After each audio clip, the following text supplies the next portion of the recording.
Καλησπέρα σε όλους σας. Από το Πανελλήνιο Σύλλογο Αρχιτεκτονών Τοπίου ξεκινάμε σήμερα με τον πρώτο κύκλο των μίνι διαλέξεων με θέμα νέες τάσεις στην αρχιτεκτονική τοπίου, εφαρμογή με βάση την Ευρωπαϊκή Πράσινη Συμφωνία. Η σημερινή διάλεξη θα γίνει στα αγγλικά, ενώ η δεύτερη, που είναι το επόμενο Σάββατο, θα γίνει στα ελληνικά. Dear speakers, dear attendees, on behalf of the Pan-Hellenic Association of Landscape Architects, we would like to welcome you on the first session of our webinars under the title New Trends in Landscape Architecture Based on EU Green Deal Challenges. My name is Katerina Gkoltsiou. I'm the president of the association, and today with Papaioannou, vice president of professional practice of the association, we will moderate this first session. The webinars are among our main events in order to celebrate April as the month of landscape architecture, as it is celebrated worldwide, and our FCIEEM, the Pan-Hellenic Association of Landscape Architects, in order to respond to EU Green Deal challenges and United Nations Sustainable Development Goal, aims to present today and the next day, the next Saturday, the new trends towards biodiversity recognition, climate change mitigation measures, nature-based solutions, and circular economy as a framework to enhance economic and environmental resilience. Therefore, we have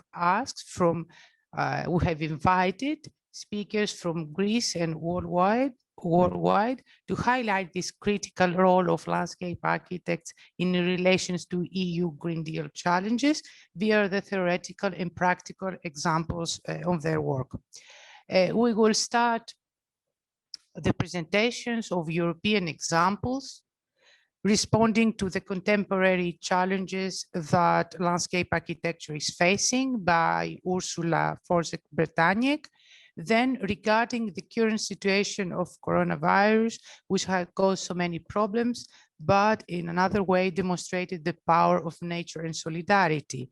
Martha Fajardo is going to analyze how this new collective capacity will be crucial in addressing many other areas of crisis in the months and years to come, starting from climate actions, biodiversity, resilient healthy territories, which will be in for all of us. Then Professor Debbie Bartlett will share with us her experience in demonstrating the effectiveness of different interventions to mitigate heat stress at street level. Whereas Pamela Conrad will review this carbon enigma from our profession perspective and will provide context tools and strategies towards achieving climate positive design.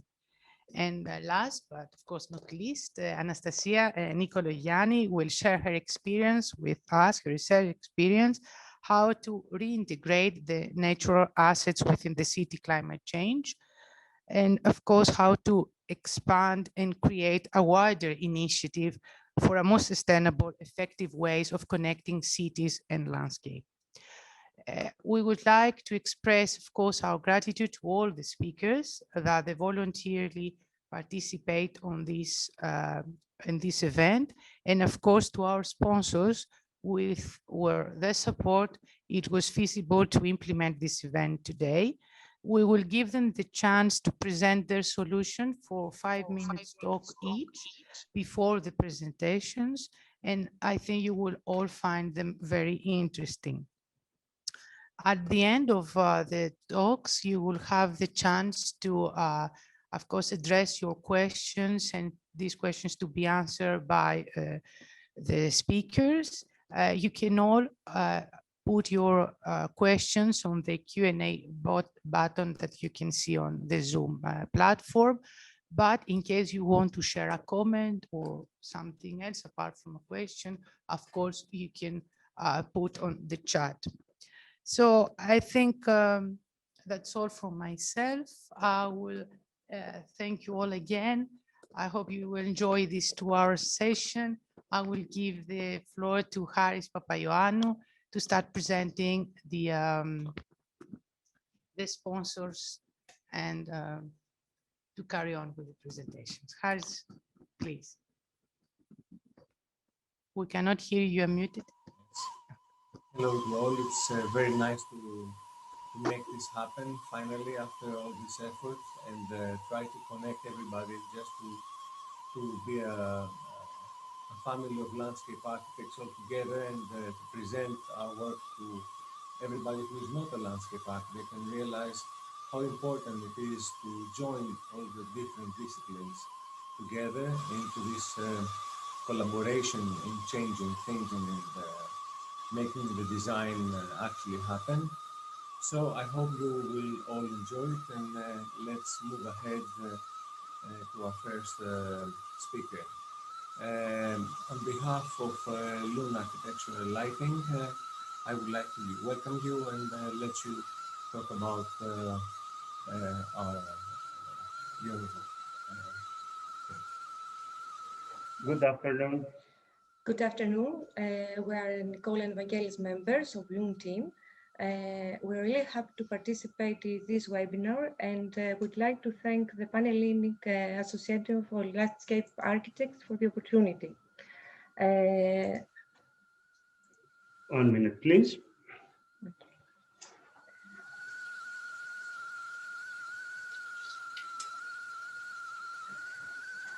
The team, which the last 4 years constitutes Loon, is the field for over a decade, and its members specialize in architectural lighting. We offer products and services mostly to architects and design professionals who wish to add value and content to their projects through lighting.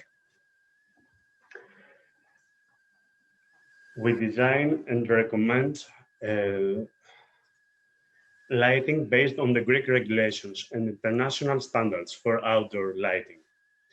Here we can see a residential project in Philothei we have accomplished. The landscape design of the house garden and its facade were a crucial part of the project. So this was a focus for our lighting proposal. Lighting for nature, preserving energy, minimize light pollution and abusive lighting, as well as the appropriate use of natural light and high-quality engineering are all parts of nature-friendly design. These principles were followed to the Lynx Mountain Resort, a hospitality project in Florida, excuse us. One more hospitality project we have accomplished, Vathi Cove, took place in island of Thassos.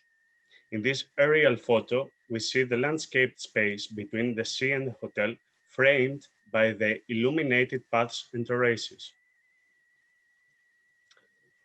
In this light, the Green Plaza project in Marousi of Athens, the surrounding urban space with its trees was aimed to be part of the total composition. So we highlighted it with the appropriate lighting concept. On the other hand, in this office project, the surrounding urban space with its trees was aimed to be part of the total, On the other hand, in this office project, we preferred the contradiction of the dark trees in front of a bright illuminated facade. We had the luck to illuminate the garden of El Centro, a Spanish culture center in Kifisia of Athens, where we applied the special moonlighting effect. Also, just 2 weeks ago, the renewed Greek National Gallery reopened, where we accomplished, besides the interior lighting, the lighting of the exterior surrounding space and the sculptural installations. The employment of nature-friendly technologies based on the idea of the sensible use of the energy resources without, however, compromising visual comfort and synthesis. Having realized the climate change both affect and is affected by the sum of our activities in the present as well as the future, we try to incorporate into our plans the principles of viability and environmental protection. In this effort, the technological advances in the field of lighting are our allies. Our ultimate goal is to accomplish energy-efficient lighting with the highest quality standards possible. Thanks. Thank you.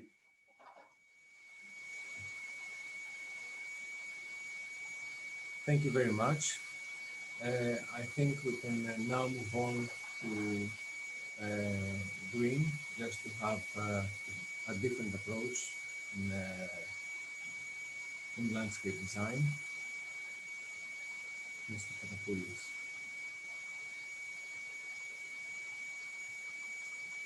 Just give me a moment, please. May I try to interrupt? Harris, I think your microphone is having a problem because you are hearing a whistle. So if you can just close the microphone as speakers are going to speak. Thank you.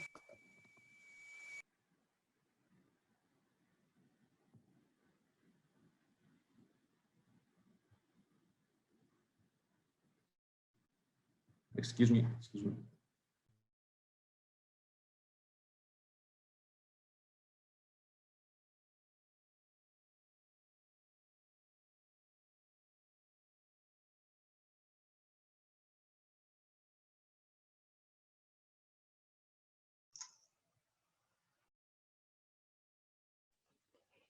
Grigori, I think that is the slide show, the tab that you need.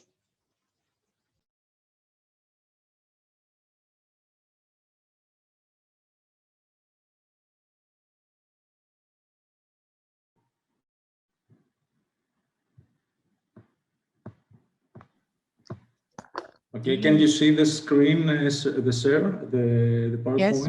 Okay, just give me a moment because the tool is hiding the position where I have to start the slideshow. Just give me a moment. Where is it?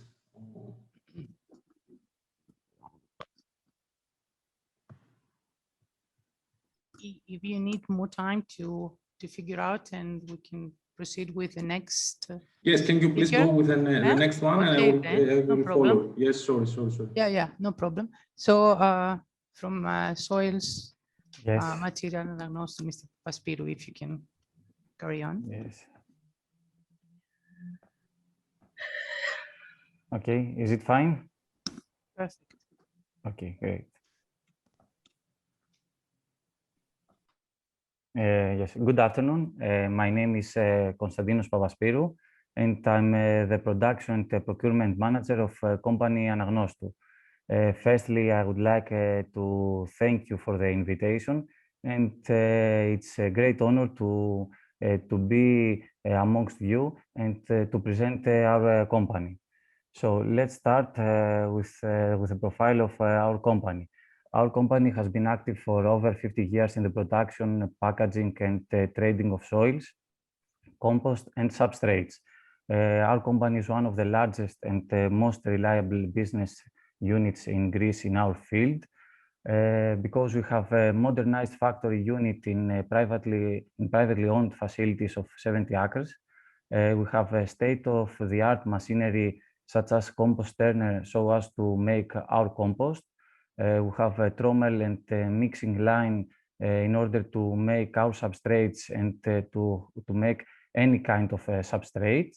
And we have automated packaging lines so as to package our substrates in bags of 5 liters to 70 liters. We have also large storage places so as to protect the final product. The raw materials, we use generally compost, peat, pumice stone, perlite, sand, and cocoa peat. Most of them are eco-friendly, and we don't use any type of chemical products. Our target market is landscape architects and construction companies, nurseries, agricultural and flower shops, and agronomists. We sell and we distribute our products to Greek market and to foreign markets such as Cyprus, Libya, Albania, Bulgaria, and Montenegro. I'm going to talk about the license and quality certifications. Licenses, checks, and certifications are the justification of our efforts. I'm saying that because we have spent a lot of time and money in order to acquire all required licenses and certifications imposed by the Greek legislation for producing, mixing, and packaging our compost and substrates. We make regular checks and laboratory analysis so as to verify the final products. In addition, we have our company has been certified by an independent certification body for the following international standards: ISO 9001, ISO 14001, and 50001. So as you can understand, our company is one of the most, can be characterized as one of the most reliable companies in Greece in our field. I'm going to talk about some major green and landscaping projects that we have supplied our substrates. Our know-how, the long-term experience, and the state-of-the-art machinery give us the ability to cover the needs of our clients and provide innovative solutions and make ideal substrates. So for this reason, we have supplied the following, as you can see, Stavros Niarchos, Agemar new office complex, Orbit, with our substrates or compost. And some other major projects are Four Seasons Astir Palace, Costa Navarino, Amanzoe, Athens Marriott Hotel, River West, and National Archaeological Museum. As you may know, ecological building in recent years has become one of the most important methods for upgrading the environment where we live in and work on. So green roofs contribute to this way to the growth of outdoor green areas with multiple environmental, energy, and economic benefits. So for this reason, our company has developed special substrates for green roofs according to the type of the green roof, intensive or extensive, and the plant material, follow Greek and international guidelines, contribute towards LEED certification points, and carry out analysis by an accredited testing laboratory. So to sum up, why do customers choose our company? I have put some key factors that we think it's the know-how and the long-term experience that our company has. We use great quality raw materials. We have modernized facilities and state-of-the-art machinery. We have a great quality compost, and through our mixing line, we can make any type of substrates. And we have a wide variety of products in many bag sizes, more than, for example, more than 30 products. And as I said, we have all required licenses and certifications. And based on customers' feedback, we have a great customer service and reliability. Thank you so much for your attention and your time. Thank you very much. I hope it is all clear. I hope the microphone is a little bit better. And perhaps we can move on, as we were saying, to the green representative. Mr. Okay, just a moment.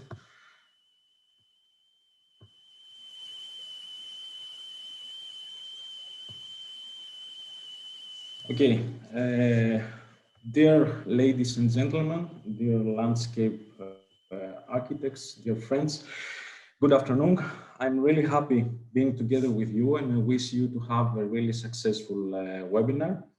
I am Grigouris, Technical Director in eGreen, and I would like to share with you today knowledge about really, I believe, two dynamic tools for your landscape designing palette. I'm referring to the green roofs and the permeable paving systems. climate change is caused due to many different reasons.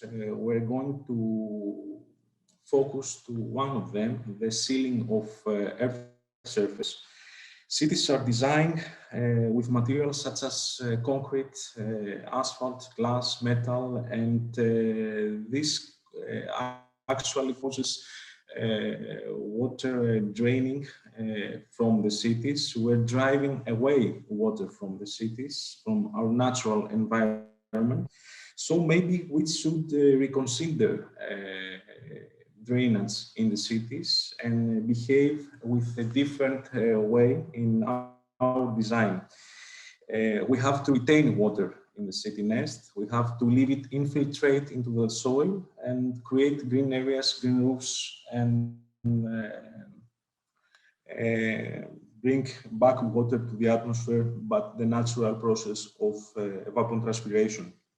So green is presenting in the Greek market the green roofs by Zinco, a pioneer leading manufacturer in green roof technology, and the permeable paving systems by EcoRaster. Both technologies contribute to water cycle preservation. Both systems help in cooling the atmosphere and reducing temperatures. So let's take a closer look to two different specific projects, the car park green roof of Stavros Niarchos Foundation Cultural Center and the permeable corridors of Daskala Square in Ilion municipality. Stavros Niarchos Foundation Cultural Center is an amazing landmark project for Athens. It is a public space donated from the foundation to the Greek citizens, where the National Opera and Library are based. The project was designed by a great team of architects, landscape architects, and engineers. We're going to take a closer look to the car park green roof, which actually is a great paradigm of replacing the ground in a building. Green roofs, we know that green roofs can retain water depending on the depth and their system used. The green roof of car park covers an area of 9,300 square meters, and the depths of the green roof vary from 45 to 180 centimeters. Taking into consideration the annual precipitation in Attica, we can capture almost 3,500 cubic meters of rainwater. It's an amazing amount and really large amount of water volume, which actually means that the water retained over there is evaporated back to the atmosphere through the natural process of evapotranspiration. Green roofs can be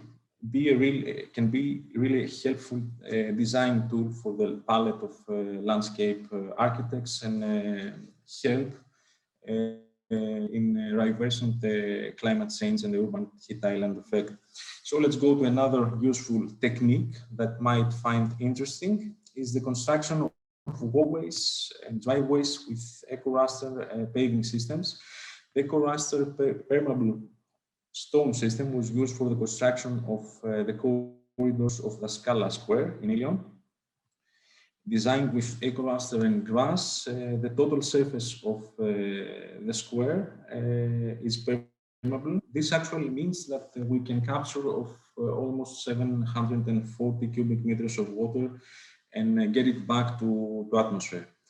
So by designing green roofs and permeable waters paving systems, we can contribute to carbon binding in soil and a saturate system.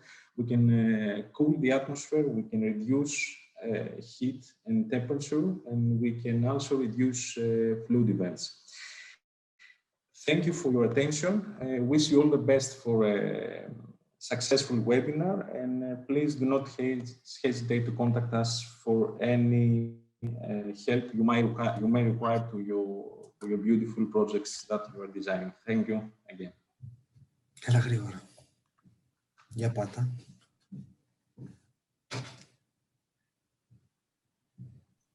Harry, your microphone is muted.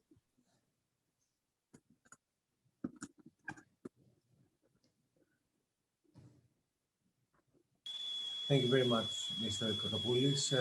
I think all these new disciplines have shown a new way to designing, and I hope we are all aiming on the same direction to leave aside all the old techniques and try to embrace the new era and find some new results.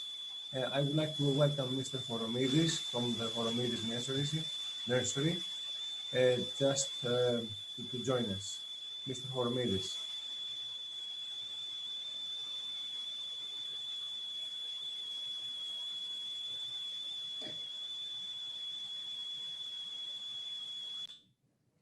Good afternoon to everyone. I would like first of all to thank the organizers for inviting me to speak to this very interesting webinar.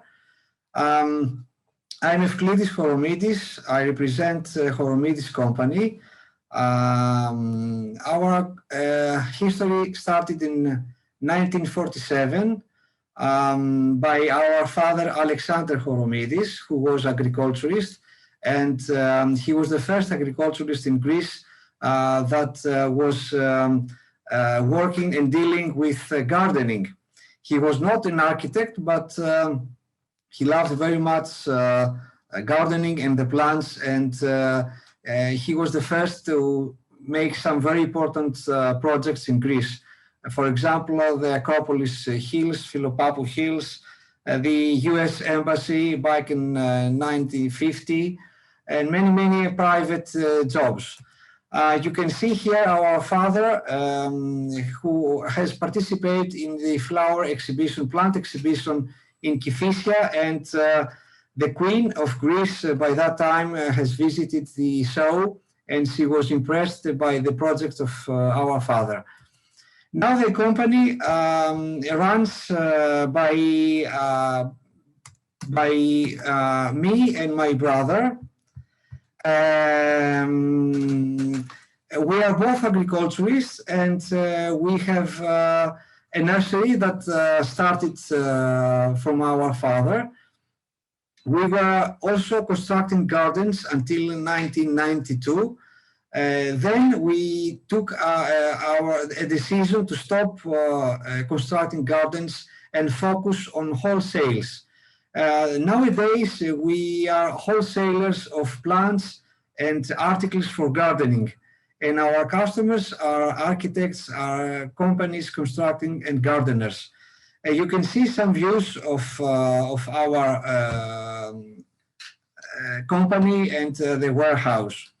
We have a large scale of products for gardening, mainly emphasis on pots. Since we love very much our job and the plants, we were the first to use grasses. We started to import a large variety of grasses back in 2000 for some projects, and also a lot of perennials that were unknown until then. Another issue that I would like to tell you, we found a nursery in France that produce registered varieties, old varieties of roses, which gives a huge flower, but the most important is it's strong aroma, the strong aroma of the roses. I will show you some of our products. We have a large scale of plastic pots. These are rotational molded pots, different sizes, different colors, as you can see. Pots with light. This is the Athens Hilton Hotel, the terrace on the roof garden. This is something very, very new. These are plastic pots made from waste. So they are 100% eco-friendly pots and recyclable. We started and we always have terracotta clay pots in different colors and sizes. Another issue is the plastic pots that we have now found, which are with wooden fibers. They are not only plastic, but more ecological. We import also from Asia fiberstone pots, as you can see. We have from Spain self-watering pots with different materials, wood, aluminium, plastic, etc. This is a line that we love very much. These are 100% handmade terracotta pots on Creta Island, which we use a lot, and we like them a lot, and we export them also to many countries in Europe.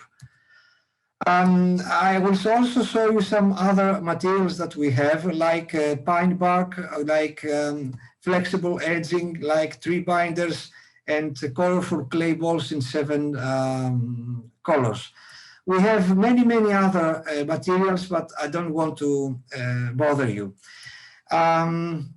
Last but not least is the vertical gardens, is the green walls. I was very much fond of this system, and I started to work with vertical gardens since 2000. I have seen many systems from Europe and the States, and finally we have selected this system, which comes from Germany, and it is the best watering system that we have found on a green wall. I want to thank our staff for the help they give to us, and I want to thank you for paying your attention, and thank you for your time. Thank you, Mr. Horomidis, for the presentation of this wide spectrum of materials that you have presented to us. We can carry on with our last sponsor, with Ms. Despina Alonistioti from EDATOR. Hello to everyone. I'm very glad to participate to this interesting webinar. Thank you so much for inviting me.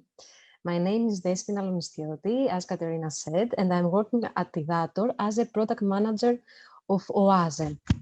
I am an agricultural engineer, but my studies has focused on water resource management, but also I have work experience as a landscape project manager for 5 years. So OASE is a brand that combines my skills. So let me.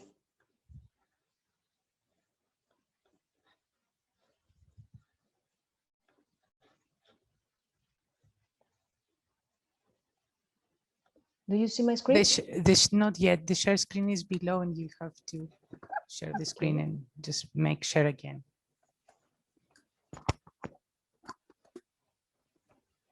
Now? Not yet. I don't know why.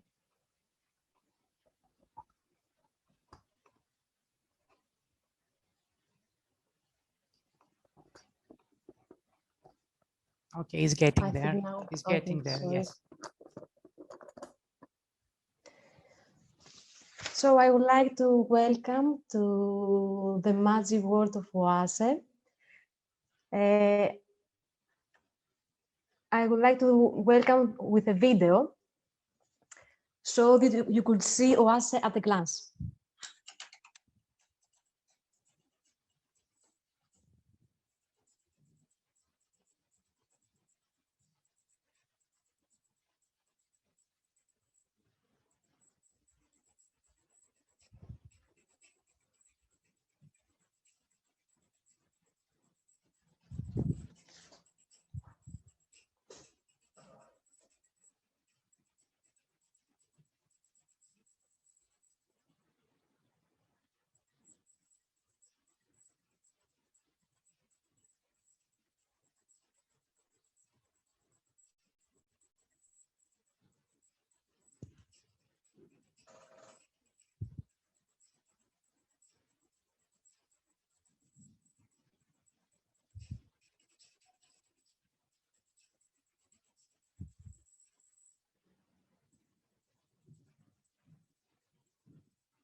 So, passion for water, design, highest standard precision, all under one roof.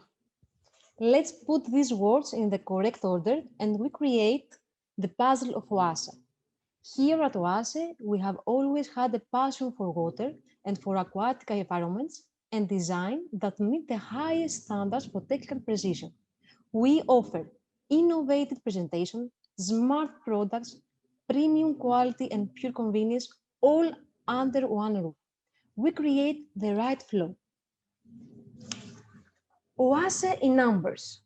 OASE, founded in 1949, has more than 850 employees around the world, 18 operational subsidiaries, 7 production sites, and is #1 in pond sales in Germany and in Great Britain.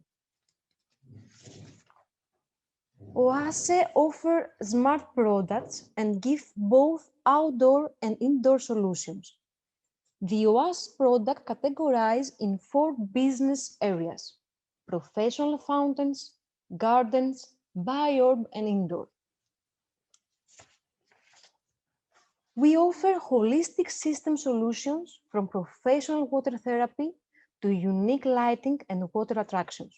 The inspiring installation by OASE can now be found in over 100 countries around the world. We have been awarded the World Record Academy for the longest choreographed fountain system, 1.4 kilometer length, in the central square of Bucharest in Romania. Also, we have obtained the Guinness World Record for the tallest water rain curtain with string in a mall in China. In our OASE water worlds for gardens, terraces, and balconies, you will also find everything you need for small water features, swimming ponds of all sizes, and professional koi ponds, from their construction, operation, and maintenance to accessories, decoration, and smart control. OASE aquariums and the unique bio-design transform every home into a world full of inspiration and fascinations. So this is OASE at a glance. We have many products related to water. Thank you so much for your attention. Please don't hesitate to contact with me. Thank you so much. Thank you, Despina. Thank you very much for the presentation. If you can just stop your sharing your screen and we can proceed with the speakers. So the next session actually are starting with our speakers, and today first speaker will be Urszula Forczek-Brataniec. Urszula is an architect, landscape architect, professor in the landscape architecture chair at the Faculty of Architecture at the University of Cracow in Poland. She was the Secretary General of IFLA Europe for around 4 years, and she was responsible for the IFLA Europe exhibition in 2018, as well as curator in other international exhibition of ISEGER countries in 2012. Urszula, thank you very much for accepting our invitation and coming here. Your presentation today is under the title Contemporary Landscape Architecture, New Challenge for a New Era. So the floor is yours to share your experience with us. Thank you.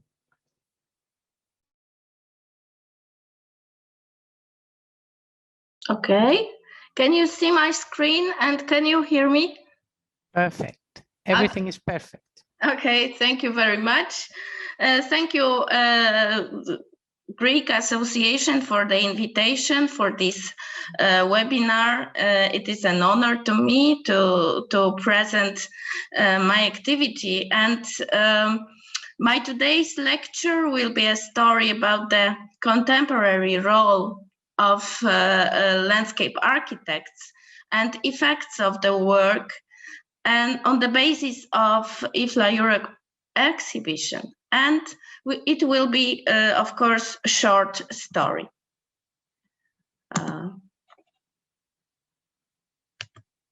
Okay, but I'm trying to go with my presentation.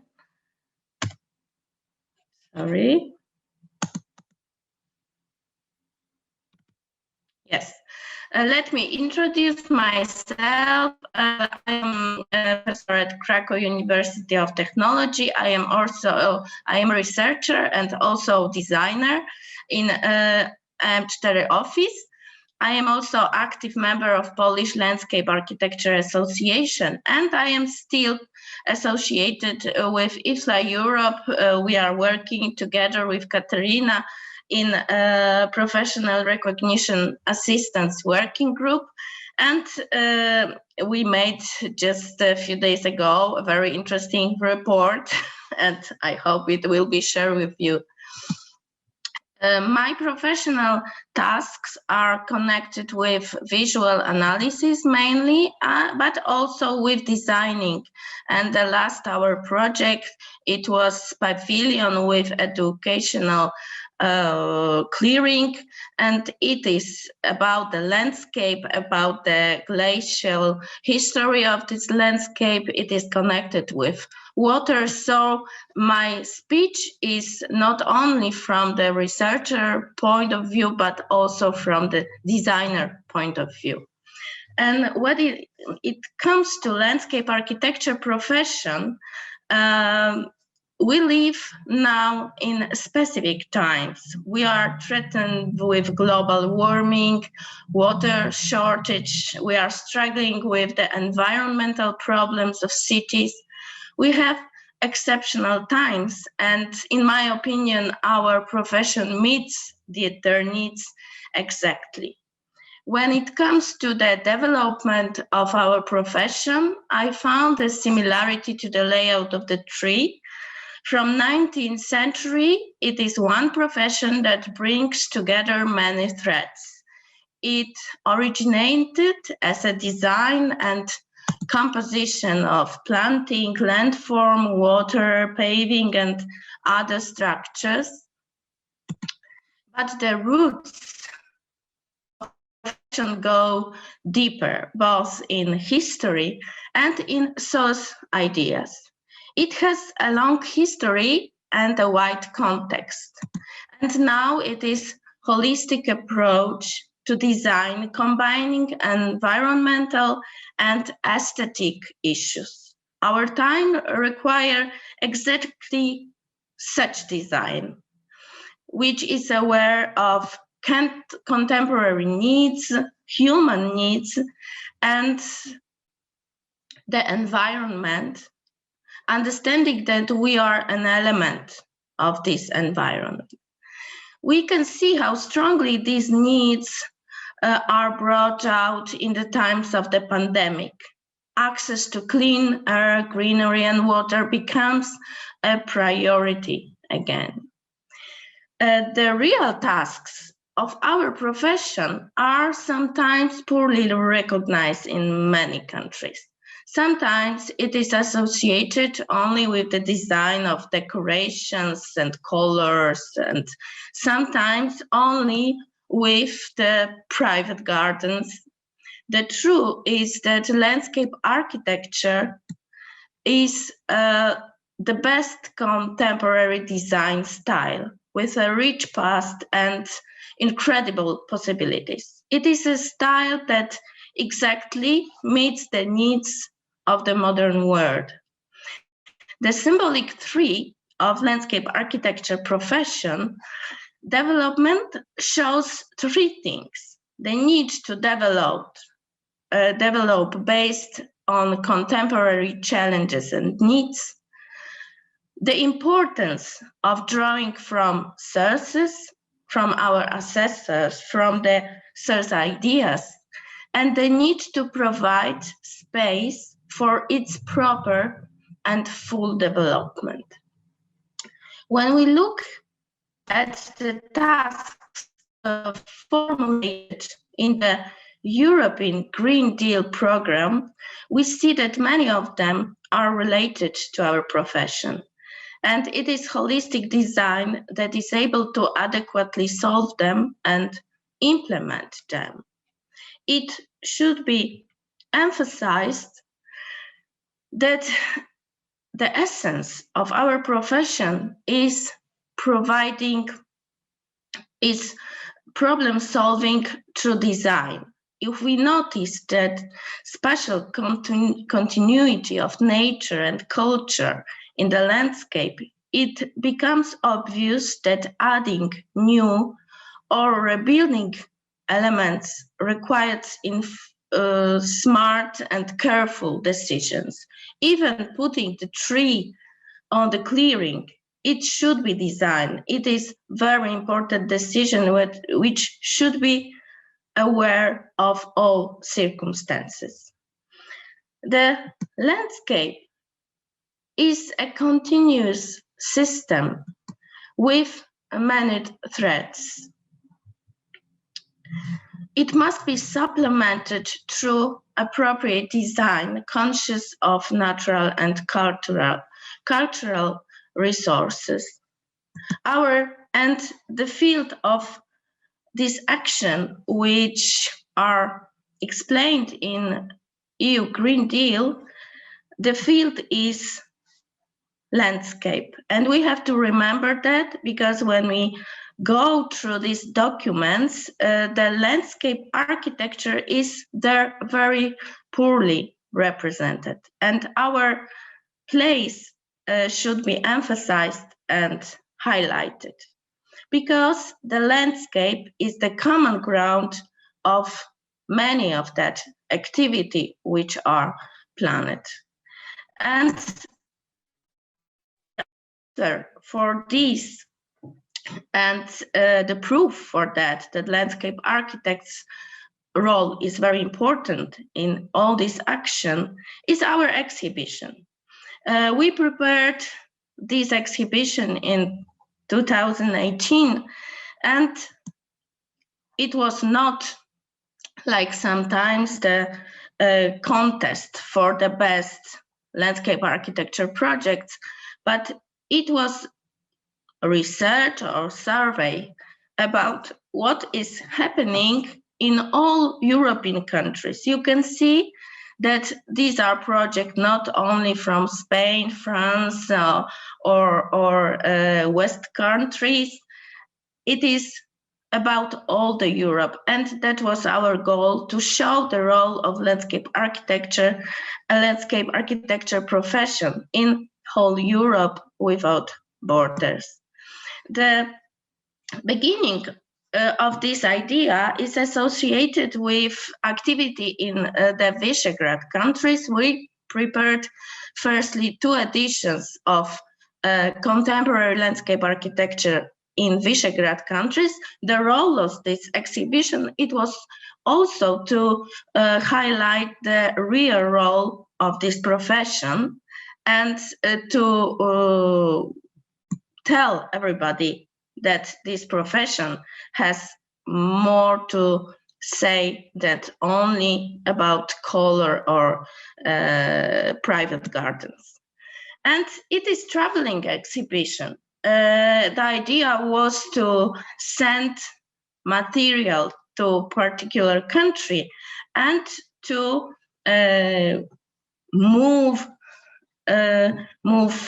to engage to organize inside the country the traveling exhibition, and it was done. The exhibition was in Brussels and Spain and other 15 countries. So we can say that the goal of this exhibition has been achieved. And what it was shown in this project, it was shown that the activity of our profession, that landscape architects are fighting with climate changes, with they are trying to improve water retention.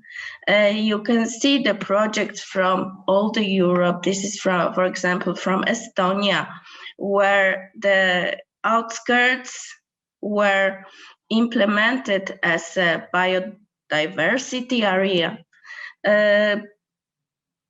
Landscape architects are working with pedestrian corridors, with arranging good and with improving the real life of inhabitants.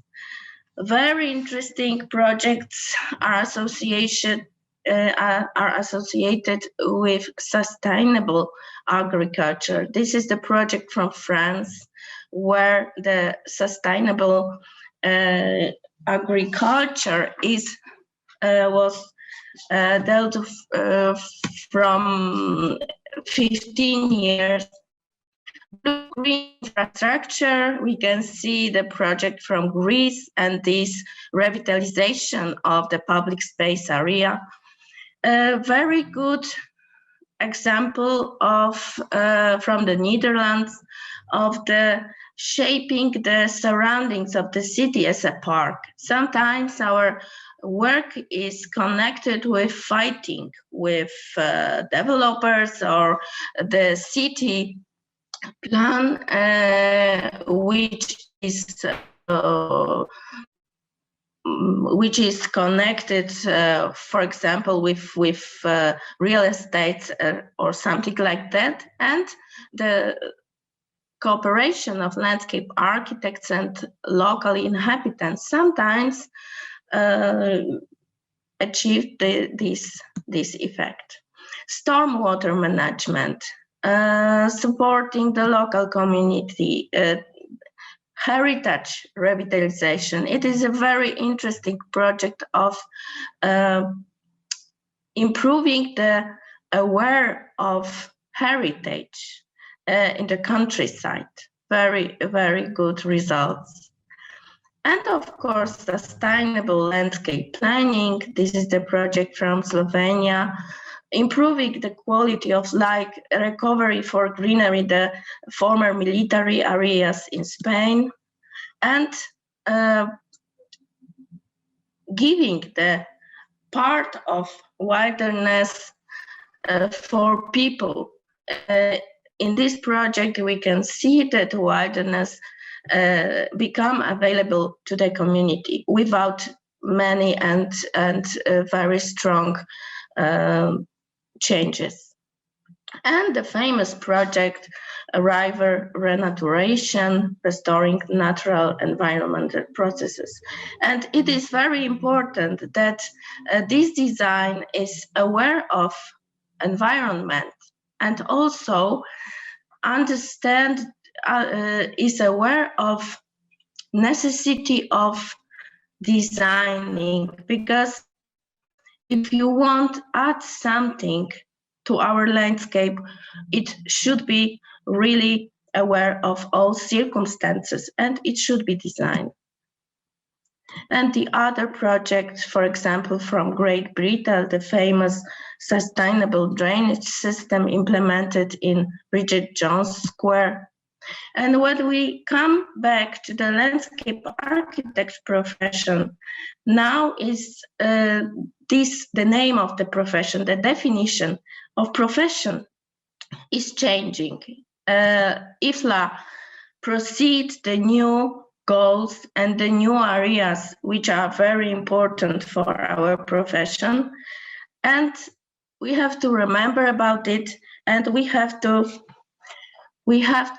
let the tree of our profession grow and meet the needs of our time. Thank you very much. Thank you, Urszula. Thank you for giving us in such a short time this broad perspective of landscape architecture and as a profession, and of course, how can be linked to all these crucial problems that we have today regarding the climate change and anything that might affect our biodiversity and our nature in general. We will come back to you later on the discussion. I want to give the floor to Harry Papaioannou to introduce the next speaker, but I would like to ask, first of all the attendees, if they would like to ask questions, just to add their question on the Q&A button underneath the Zoom, as you can see, or you can, if it is difficult for you, you can just pop up your comments on the chat. Thank you, Harry. The floor is yours. Hello again. I'm really happy to see all these different the great variety of issues that landscape architecture deals with every single day. It's a great honor to see these different strategies coming to life. I would like to welcome Martha Fajardo, who's a landscape architect. She's also an architect, and co-founder of and president of GRUPO VERDE, and a founder of Colombian Society of Landscape Architects. Please, Martha, we're all yours. Thank you very much, Harry, Katerina. Lovely. This invitation is an honor for me to be with you all. I just would like to welcome all the students and my colleagues, and also why a Colombian landscape are here when the title is New Trends in Landscape Architecture based on EU Green Deal challenges. Well, I think we have a lot, the relation, the cooperation, the feedback with Europe. And not only we as a society in Latin America, but I, as a Colombian landscape architect who was educated in England and who has 4 years in IFLA life and continues all this relationship with the European Landscape Convention through the Latin American Landscape Initiative. So thank you, Katerina, for asking me. The European Green Deal has been truly an inspiration because it goes beyond the European Landscape Convention. And it's the wonderful aspect of this initiative is that they have the project, which is called Horizon 2020. And within Horizon 2020, there are, I would say, more than 25 projects which are related to EU and Latin America and the Caribbean, with the aim of reclaim nature-based solutions to understand the value and the power of nature within the cities, within the rural areas, and also not only nature-based solution as a policy, but as a resource for climate change, the huge biodiversity loss, also the power of circular economy, and the power of equity and inclusivity in this time of pandemic. So my speech will go from the global perspective into the local. The local is where I am, from Colombia. And from Colombia, I am from a very small area. And how that land has impacted my life, and then go back again as a regional and global aptitude, or how I work as a landscape architect. So we have from Horizon 2020, we have as a landscape architect, we are doing a wonderful project with Sheffield University as a leader, and 35 more partners in Europe and the Latin American professionals, academics, on NGOs, etc. And the project is a fantastic vision where the planetary health, it is transversal. And you know, we did this competition just before the pandemic started, and it's amazing how much we help this project within the pandemic crisis, because it was, the vision was in the planetary health. The planetary health approach, approaching transdisciplinarity, cutting across between the academia and the governance silos, which are in Latin America. And also the very strong relationship between nature and humans, that symbiosis, which is so important.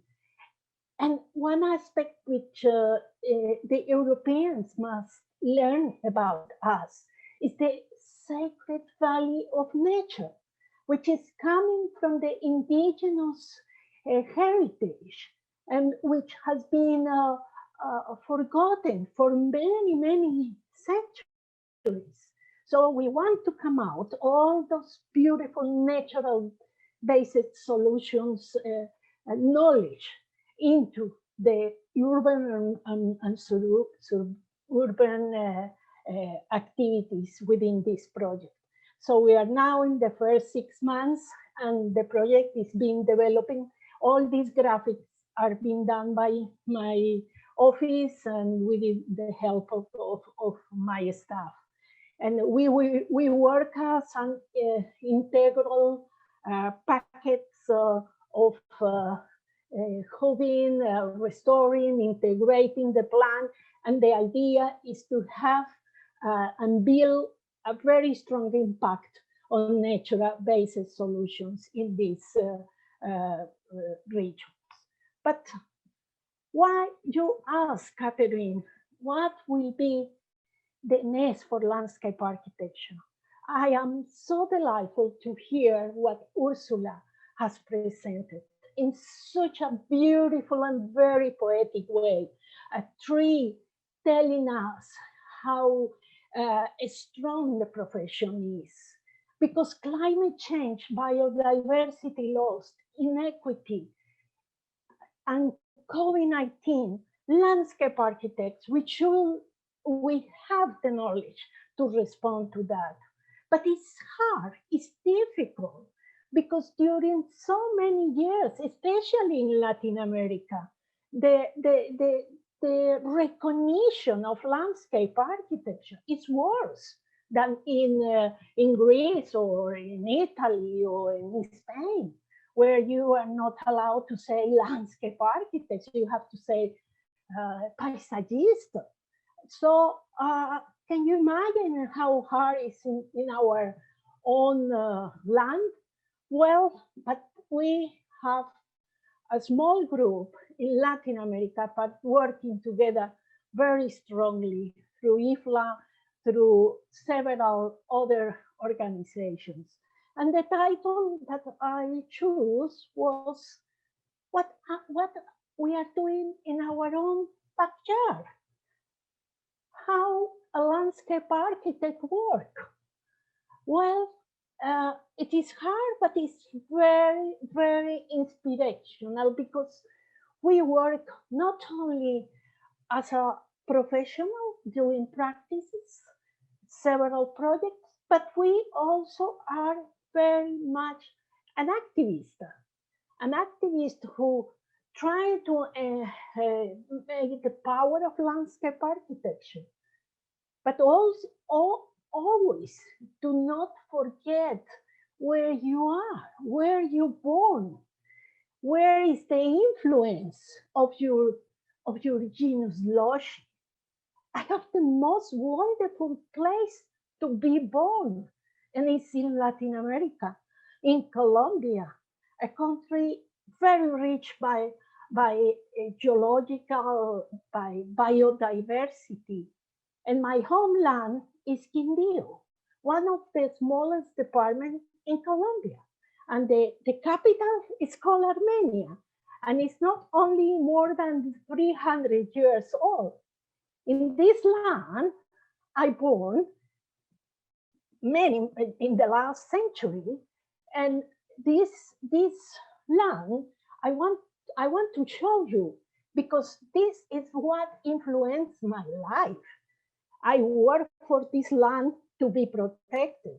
And in 2011, we have declared through UNESCO as a coffee cultural landscape of Colombia.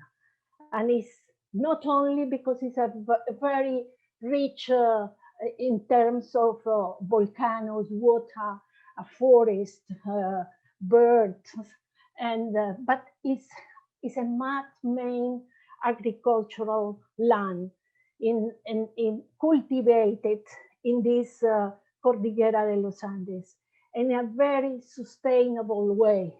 This is where I born.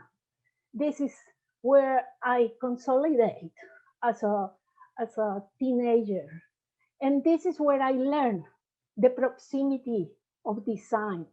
This is where I learn the edible landscape. This is where I learn communication, cooperation, working together. In this little land, which produces the best coffee in the world, which has a very large variety of birds and has the attribute to have a wonderful people to work with, inspire my praxis. But the praxis and the inspiration of this land always is not well done. And this is what my colleagues, the architects, the engineers, and the construction do. And this is what we are fighting for. And that's where we went to the region and we worked together with academics, institutions, silos, to protect this land. And to protect this land by doing green pacts, landscape pacts, and working together. And those pacts have been declared the land, declared this area, a very large green corridor, as a very major biodiversity. So landscape architecture as a praxis is a devotion. It's a declaration, it's a working together. And it's not only landscape architects, it's all kinds of professionals. My partner, my husband, is a Japanese biologist, urbanist. And we have architects, we have biologists, we have environmentalists, architects, and also landscape architects. And the experience of this COVID-19, the climate change, the loss of biodiversity is what is being clearly enunciated in this project that I don't have the time to talk to you, but I just want to tell you that we don't have landscape industry, but we have landscape nature. We have the landscape biodiversity. We have the water, the birds, the butterflies, the plants, the trees. That's our industry. That's why investing in nature is what the resilient territories can be. So we are asking all the time the leaders, the institutions, the state developers, that why do you don't leave more money, more budget for landscape projects, for landscape architecture? And we demonstrate that fight against climate change is so important. And by designing these areas with nature and with the people through them, we can have resilient territories. And this is part of the project that we are doing with the campus, the university, which is very close where I live. And the university has understood, and they have been approving all this master plan of 110 hectares to have the landscape approach in this campus university. Another project, which is very large, is about 5,000 hectares, and it touches 3 small towns, and where we have the design landscape master plan for 30 years. And it's a project where the cosmovision of the indigenous people who live in this area is being reclaimed by the design. It's how to deal with water, the secret values of nature, and how to have a project which is less impact, which teach the schools the value of nature, the microcosm of bacteria and the richness of the soil. All this together is a very complex project that we have been working during the last 3 years, and it responds to COVID-19, because it's where the people can go to reconnect with nature, to understand the value of the wetlands, to connect one another, and to have a more healthy city. Also, we move now to Cartagena, the Indias, where flooding with the climate change has been a great impact, and where by doing a sponge city, we are trying to reclaim the city. 5 kilometers from the heritage park, there is a new road where the construction has been done to reclaim 40 hectares, and within that area we make a linear park, an ecological park where the poor, the rich, they all connect. And we not only do parks, we do master plans, design detail, construction detail for housing, for proximity projects. This is a project done before the fashion of the 15 and 20-minute city. This is done because of the influence of my husband in the Japanese proximity design, and by using the public design, and we connect the people, and we also like to go beyond that urbanism that has been planned by men, and we ask the developer, let's think different, let's design from the perspective of the children, of all the women, and let's have a more inclusive design. All this done, especially after the COVID.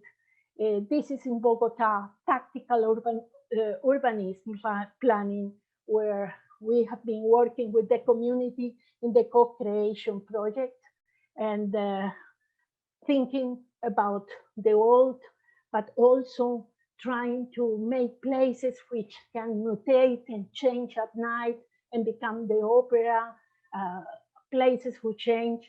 And now we are doing a project post-COVID, which is reclaiming the streets along the area by using landscape tactic urbanism, by reclaiming areas which are not well used. And also Bogota is doing 28 corridors along the most principal road, and we are working and helping the mayor to succeed in this project. And finally, this is very close to where we live. We work with the community. We try to make them the value of wild plants, the value of reclaiming those areas for the people, for talking together. And this has been very important during the pandemic time, which help us in the psychological aspect. And the last part of my speech, that I just have only 3 minutes, is I have been working after the IFLA presidential where I met Magellan de Japon in the European Landscape Convention. We are now doing, in the last 8 years, the Latin American Landscape Initiative, an initiative which is supported by IFLA, and it works along the other chapters, the Canadian, the African, the New Zealand. This initiative creates a common space for the discourse and action on responding the environmental and social crisis. And we are called the philanthropy for the environment. This is how the description Laura Spinadel has made for the initiative. The initiative is a network of clusters, and we work in participation, multi-level interventions in education, not only education as a landscape education, but education in all levels. So we work with NGOs and promoting communication, and the most, let's say, important aspect is that we are working bottom up and top down to have a Latin American Landscape Convention, and the network is growing day by day. And during the pandemic, we make a lot of calls, wonderful publications, and especially this one, which was The Landscape Through My Window, where 31 countries send their images, and we publish a wonderful book with these perceptions from the window when we were isolated. And let me go back to my land, to the place where I born, to the influence of my life. That's why it's so important. Pacts, green pacts, not only Europeans, but globally, locally, regionally, because the Landscape Pact should be a new social contract where we all put. Thank you very much. Thank you very much. Thank you very much, Martha. Your talk was very inspirational for us. I think we will have quite a lot of questions later on to address to you. We will carry on with Debbie Bartlett, who is a professor at the University of Greenwich. She has over 30 years of experience as a chartered landscape architect at the Management Division Unit, fellow of the Institute of Ecology and Environmental Management. She's actively involved in Landscape Institute at the expert panel on climate crisis and biodiversity emergency. And she is also a senior fellow at the Higher Education Academy. This is some of what Debbie, we can tell about you. So the floor is yours to present your speech about cool towns.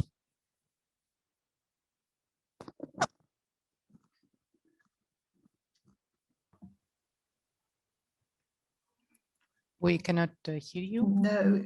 Yeah. Can you see my screen? Yes, perfect. Good. Okay.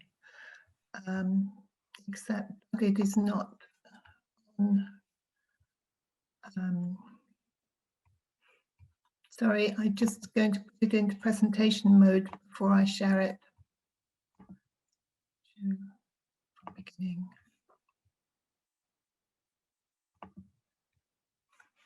Can you see my screen? No.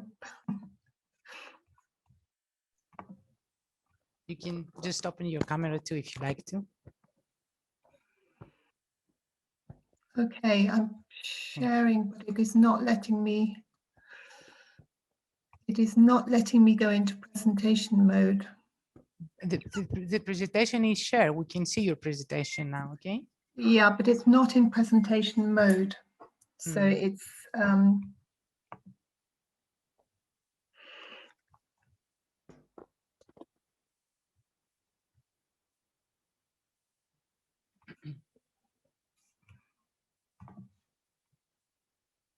I'm sorry, but it is not, for some reason, It is not. Perhaps you can put the presentation mode first and then try to share the screen. That's what I'm trying to do, but it is not. No, it is not working. Do you wish to share? I mean, shall I? I think I will just have to share like this. Can you see my screen now? And not yet. No. Can you see my screen? Not. Sorry, it's so irritating. Can I show your slides since you have shared with us, or do you prefer to try again? I would prefer. I'm sorry. We'll just try once more. But I think that this working mode is also okay for us. Yeah. Okay, you can see my screen now, yes? No. Try to reshare it, please, slowly. Share it again. One slide. I'm so sorry. This is very strange. No problem. I do this so often. Yeah, always there are problems. No, it's wanting me to. Okay. I don't understand. The last thing is we can share it for you and you just tell us when to change slides. Let me try once more. Mm-hmm. Okay, now it's getting there. Yeah, perfect. I just can't get it into sharing mode. No problem, just like that, it's fine. So carry on, please. Yes. Okay, I will carry on. Yeah. And I will start by apologizing. I thought I had 20 minutes and I only have 15, but I am going to, I'm just going to quickly tell you about the project, the problem that we're trying to solve, how we're looking at finding appropriate solutions, and links to other initiatives. So this is the aim of the project. It is to provide cities and municipalities with the knowledge and tools to become heat resistant. And the part of the project I'm involved in is this outlined in red, increasing the skills and sense of urgency regarding heat resilient urban design among spatial specifiers. And the project runs to September 2022, but we have, like many other projects, we have had hold-ups due to COVID. So, of course, you can't see the partners because of the animations, which are going to be a problem. We have a range of municipalities across Holland, Belgium, and France, and in the UK. And also some universities and some commercial partners, Sion Textiles and Green Blue Urban, which I will be talking about more later. So moving to the next slide, we all know that we have a situation with climate and environmental change, which is leading to all sorts of problems. And we are trying to reduce the impact of many of these with blue-green infrastructure and nature-based solutions. And that's what I'm working on most of the time. With the Cool Towns project, what we're thinking about is heat waves in particular. Now, I'm sure we're all very aware of the urban heat island effect and how this affects cities as a whole, and equally aware of the fact that large green spaces such as Richmond Park, you see here in the west of London, outlined in blue. It's a large green area, and you can see that there's a cool buffer around it. This is a thermal map. You can also see on the east here, River Thames flowing into London, and you can see that that is also cool, but there is no buffering effect to the same extent as there is with the green space. So we have a particular issue in Northern Europe because we are just not used to hot weather. And I would be really interested for comments on this project from those of you. Greece is far hotter than the UK, and you are used to managing these temperatures. We are not. We are just not used to it. And we know that the temperature is going to be rising more rapidly in the future. So this project was set up on this basis. Now, hot weather has really serious effects on health. And you can see outlined in red here, these are various papers to do with the effects of heat waves. And this paper was published in 2014, looking at the health impacts of heat in a changing climate. How can emerging science inform urban adaptation planning? And actually, not a lot of work has been done on mitigating the health impacts of heat at street level, which is what the Cool Towns project is looking at in particular. The increasing urgency of this issue is evidenced by the Wellcome Trust, which is a very large philanthropic funding organisation, which has actually added to its portfolio of research projects looking at the health impacts of global warming, including the spread of infectious diseases and heat-related sickness and health. Not only do we have effects on health, but we have heat effects on railways. I'm sure your railways in Greece run at much higher temperatures than in the UK, but we have major problems when we have hot weather.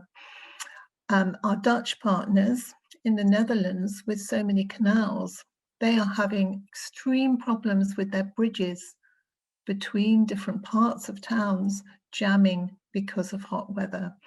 So effectively, their cities are fragmented into little islands where people and vehicles can't cross between them. So this is becoming really high on the agenda. And we have economic risks from heat. We're just not used to adapting our lifestyle to just working less in the middle of the day, starting earlier, finishing later. And the effects of heat stress we're very familiar with hot nights in cities, reducing people's concentration, but also during the day, the working population being badly affected. A recent work has emerged on sorry, the effect of heat on learning, and not just that well-known effect on concentration of not sleeping well at night, but the temperature within the schools affecting effectiveness of learning. And the modelling of this is that it is going to impact on macroeconomic growth. So we have a hazard of heat stress, which is significant and increasing the risk to people, the economy, and the infrastructure. So the first step in the School Towns project is looking at whether there are places within cities which are particularly prone to heat stress. And I've been running workshops in different cities looking at this, taking people who have not really thought about the effects of heat stress, which is many people in the UK. It's not high on the agenda at the moment, taking them through and helping to identify where there might be heat stress. And the way that we measure heat stress is not by air temperature, but it's the combination of radiation, air temperature, humidity, wind speed, and surroundings, the reflectivity of the surroundings. So the PET, physiological equivalent temperature, is a quite different measure and is as I said, a combination of those factors and the stress categories you can see here on the right-hand side. My colleagues at the Amsterdam University of Applied Sciences have been working on a simplified version of a technique for thermal mapping, creating heat maps, identifying within cities areas which are most likely to cause heat stress to people in them. And the next stage after this is to look at vulnerability mapping, because if we have an area which is prone to heat stress that people are not using, then that's not going to be a priority for intervention. Whereas if there are vulnerable people, the elderly or the young, using an area, or there is a commercial reason, for example, people are less likely to use shops, go out and use shops if it's very hot, then that is a priority. So one of the outputs from the project is a decision support toolkit, which will highlight the role of green-blue infrastructure in mitigating heat stress. And the reason for this is that it gives an additional argument to those that we already have for including more GBI in public open space design. So the mechanisms for reducing heat stress, we know, is shade, evaporation, reflection, and ventilation can all make people cooler. Evaporation can be an issue, for example, misting systems, because they increase the humidity of the air, that actually reduces the ability of the body to lose heat and gives an increasing PET reading, even though it cools the air temperature. So there has to be a bit of caution on this. Now we know that the most effective way of reducing heat stress, as demonstrated by these sheep, is just to get out of the sun. So shade is always the most effective. Shade sails can be erected, very effective. And you can see in these pictures the effect of the shade on the paving. And the permeable paving, vegetated permeable paving, you can see in the left-hand picture, is actually much cooler than the other paving, even though it's in the shade. But this is not PET, this is thermal imaging. So a lot of attention being paid to reflective pavements, and I think I've read papers by, I think, Santamori, but I've probably pronounced the name wrong, in working in Athens on reflective materials. The problem being that although these are very effective at the larger scale, urban heat island effect scale, they can be they can increase discomfort for pedestrians because they're reflecting the heat into the area where people are walking, and they can also increase the heat within buildings, so increasing the demand for air conditioning, which again heats up the air outside. So green and blue infrastructure is more effective in terms of creating shade, and and green walls and green facades certainly have a psychological effect. People tend to feel cooler in green surroundings. And these water playgrounds, as you can see in the bottom here, these are very popular in the Netherlands and Belgium. In England, we're risk averse, and it's very difficult to get permission for this kind of thing because of health and safety risks.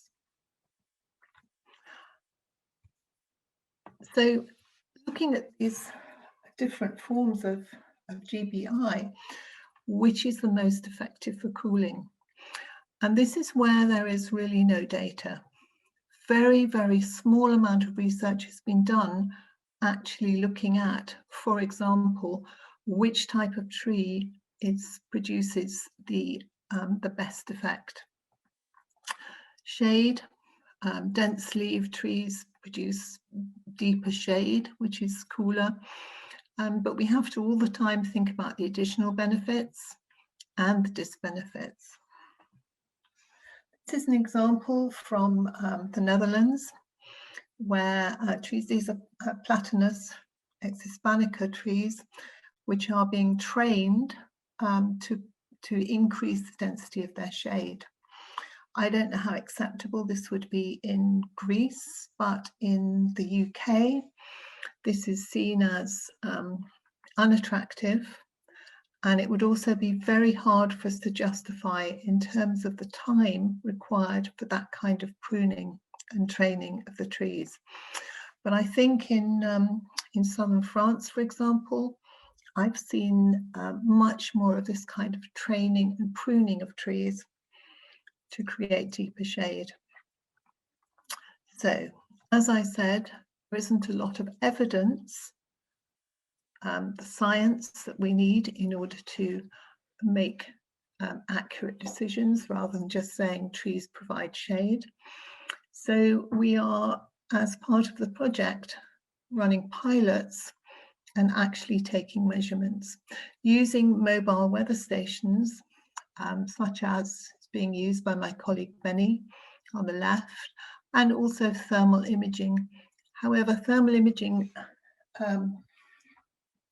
gives a reading for the temperature. The mobile weather station is measuring the PET, which is what we're aiming for. So in this next slide, you can see Agree More and measuring the effectiveness in terms of cooling people walking by. For example, we use 3 weather stations, and so that we can tell the effect at a distance away from the installation. As part of the project, we have produced this booklet on how to measure, and included in that is characterization of the locations. I've been trying to bring in landscape character assessment, which is something I've done a lot of work on over the years, as a mechanism to help decide which nature-based solution is most appropriate in any particular situation. Now, as well as heat waves, the extreme weather events that we're having includes floods. And we have we are having a lot of extreme weather and floods in the UK. We had the wettest day ever in October of last year. So where we can, we're looking at tree planting or planting other material to reduce heat stress and combining that with sustainable urban drainage systems. When I was first contacted to talk about this, I was asked if I would include sustainable urban drainage, and the kind of systems that we're using are these tree pits, and this is one of the Cool Town pilot projects. And this is an area where suffering from heat stress, in this paved area here, and also surface water flooding. So here you can see the, you can't see the stages in the project because that was done as animations. But here you can see the structures being put in and backfilled with soil, which are going to give the best possible conditions for the roots, also increase infiltration and slow down the rate at which the water is accessing the drainage system and thereby reducing flooding. In this picture, you can see a tree planted in a tree pit and other planting around it again, in a sustainable urban drainage system. The systems we use mostly are these green-blue urban. This is recycled material, and I put a link here to their website. And again, this is reducing compaction on the roots with the supporting system, ensuring aeration and increasing infiltration. So how do we decide on which species of tree? We don't have the data. We are trying to create data about the cooling effects of different trees, but there's a lot of advice about the right tree for the right place for a resilient future. However, we don't really know what the future holds.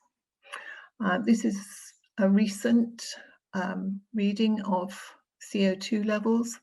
They are continuing to increase. So global warming is not something that's going away in the near future. So how do we deal with this in a very uncertain future? Now, figures in the UK, we think that Britain's climate zones are shifting by 5 kilometres a year at the moment. Now that's 50 kilometres per decade, which is a very serious amount. So we're thinking very much about what should we be planting? Should we be planting native species? And if we are, we should be looking at well-fitted species. The picture on the left here is the distribution of hazel, Corylus avellana. On the right is Quercus petraea, widely distributed across Europe. So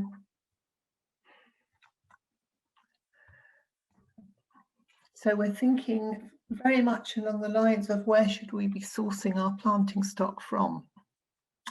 Should we be thinking about what part of Europe currently experiences the predicted conditions for the life of the tree? Or should we be thinking about planting less long-lived trees and replacing them and just being more flexible in our outlook? There's lots of papers on this at the moment coming out, looking at precipitation, carbon dioxide concentration and temperature, and how the combination of those factors is going to change in the future, and how that's going to affect our planting schemes. And also thinking about what do people actually need in their interventions. This is some research we did with the Cool Town partners and wider local authorities. And when people are thinking about putting in interventions to improve an area, what are the key issues? And this is what we found. So co-benefits and disbenefits are important. And we know that everything has advantages and disadvantages. And if we're going to take an integrated approach to design and management and long-term sustainability, we need to take these into account and cost them. Or do we think in terms of ecosystem services and all the different benefits we get? And the way we've been doing this is looking at all the different categories of GBI that we can use, and using what we call a RAG rating system, which I'm sure you're all familiar with, the red, amber, green. The darker the green, the higher the benefit for these. Now, Sustainable Development Goals are central to everyone's minds at the moment. And looking at the recovery plan for the EU, I was very pleased to see that they had in that document used this, what we call the wedding cake arrangement of the SDGs. They're often presented in a rectangular kind of layout. But this one makes much more sense. And it's one I've used for a while. With the the GBI features along the bottom, supporting all the other benefits. This is a very interesting document looking at the recovery, and they're mapped against the 3 pillars. I'm sorry, the 3 pillars are underneath this picture because of lack of animations. So I would actually be very interested to hear from you in the chat any comments you've got on this, because I'm sure you are all far more experienced in designing for heat resilience than we are in Northern Europe. I have put on the end here some references to some of my work on this, and there are 2 chapters here, both of which involve landscape character assessment and how we've used that method to inform choice of nature-based solutions for climate resilience. Thank you very much for listening. Thank you very much, Debbie. If you like now to just switch on your camera and people that can see you, if it is possible. Anyway, all the panelists, they are going to be shown later on the discussion. Thank you. Thanks very much. So, Harry, please introduce the next speaker, please. Well, our next speaker is Pamela Conrad. She's the principal of CMG Landscape Architecture and founder of Climate Positive Design, based out of San Francisco, California. Pamela Conrad focuses on climate mitigation and resilient design in the public realm. Her work is informed by a background in plant science and a passion for the environment rooted in growing up on the farm. She's an ASLA Climate Action Committee member. Pamela, you can present your beautiful speech. Great. Thank you very much. And thank you for having me today and for all of you that are participating.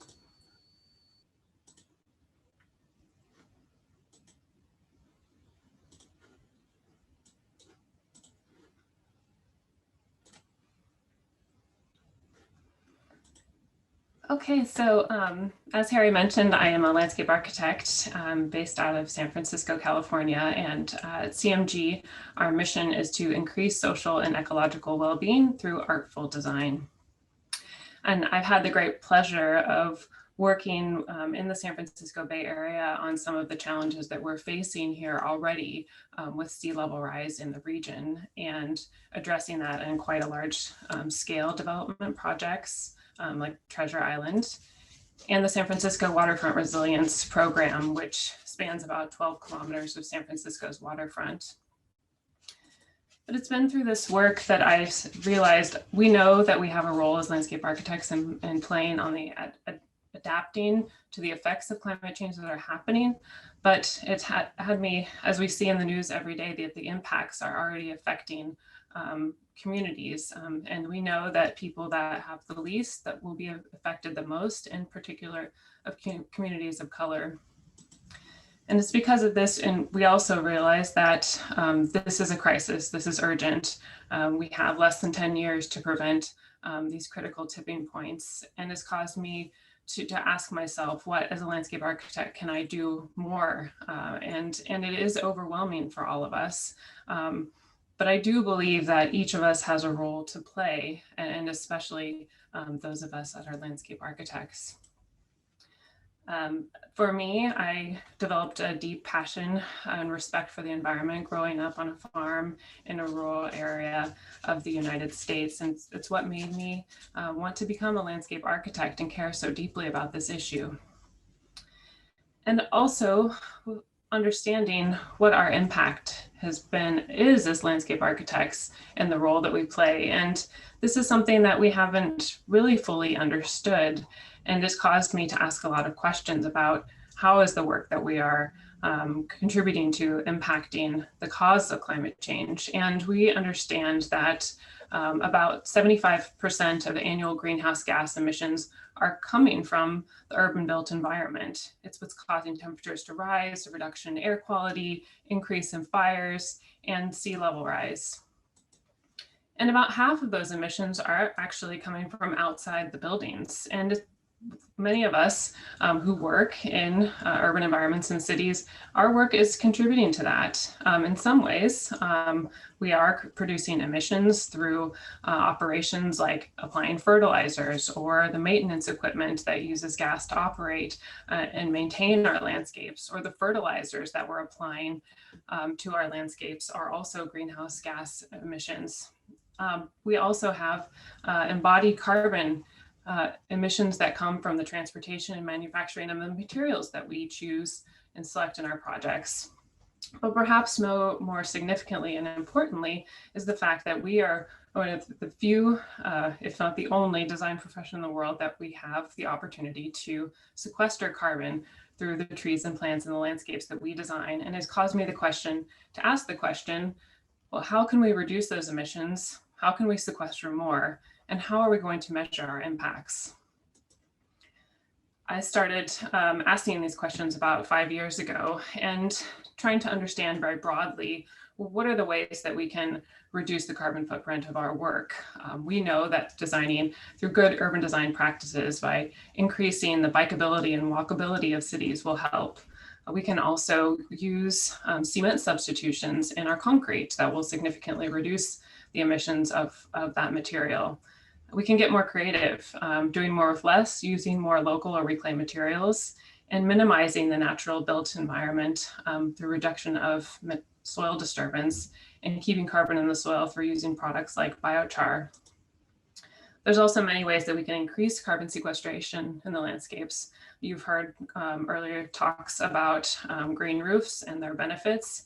There's also different plant material that sequester more than others, considering more woody plants like shrubs instead of high maintenance lawns, and also protecting and restoring our natural ecosystems like forests, coastal wetlands, mangroves, and seagrasses.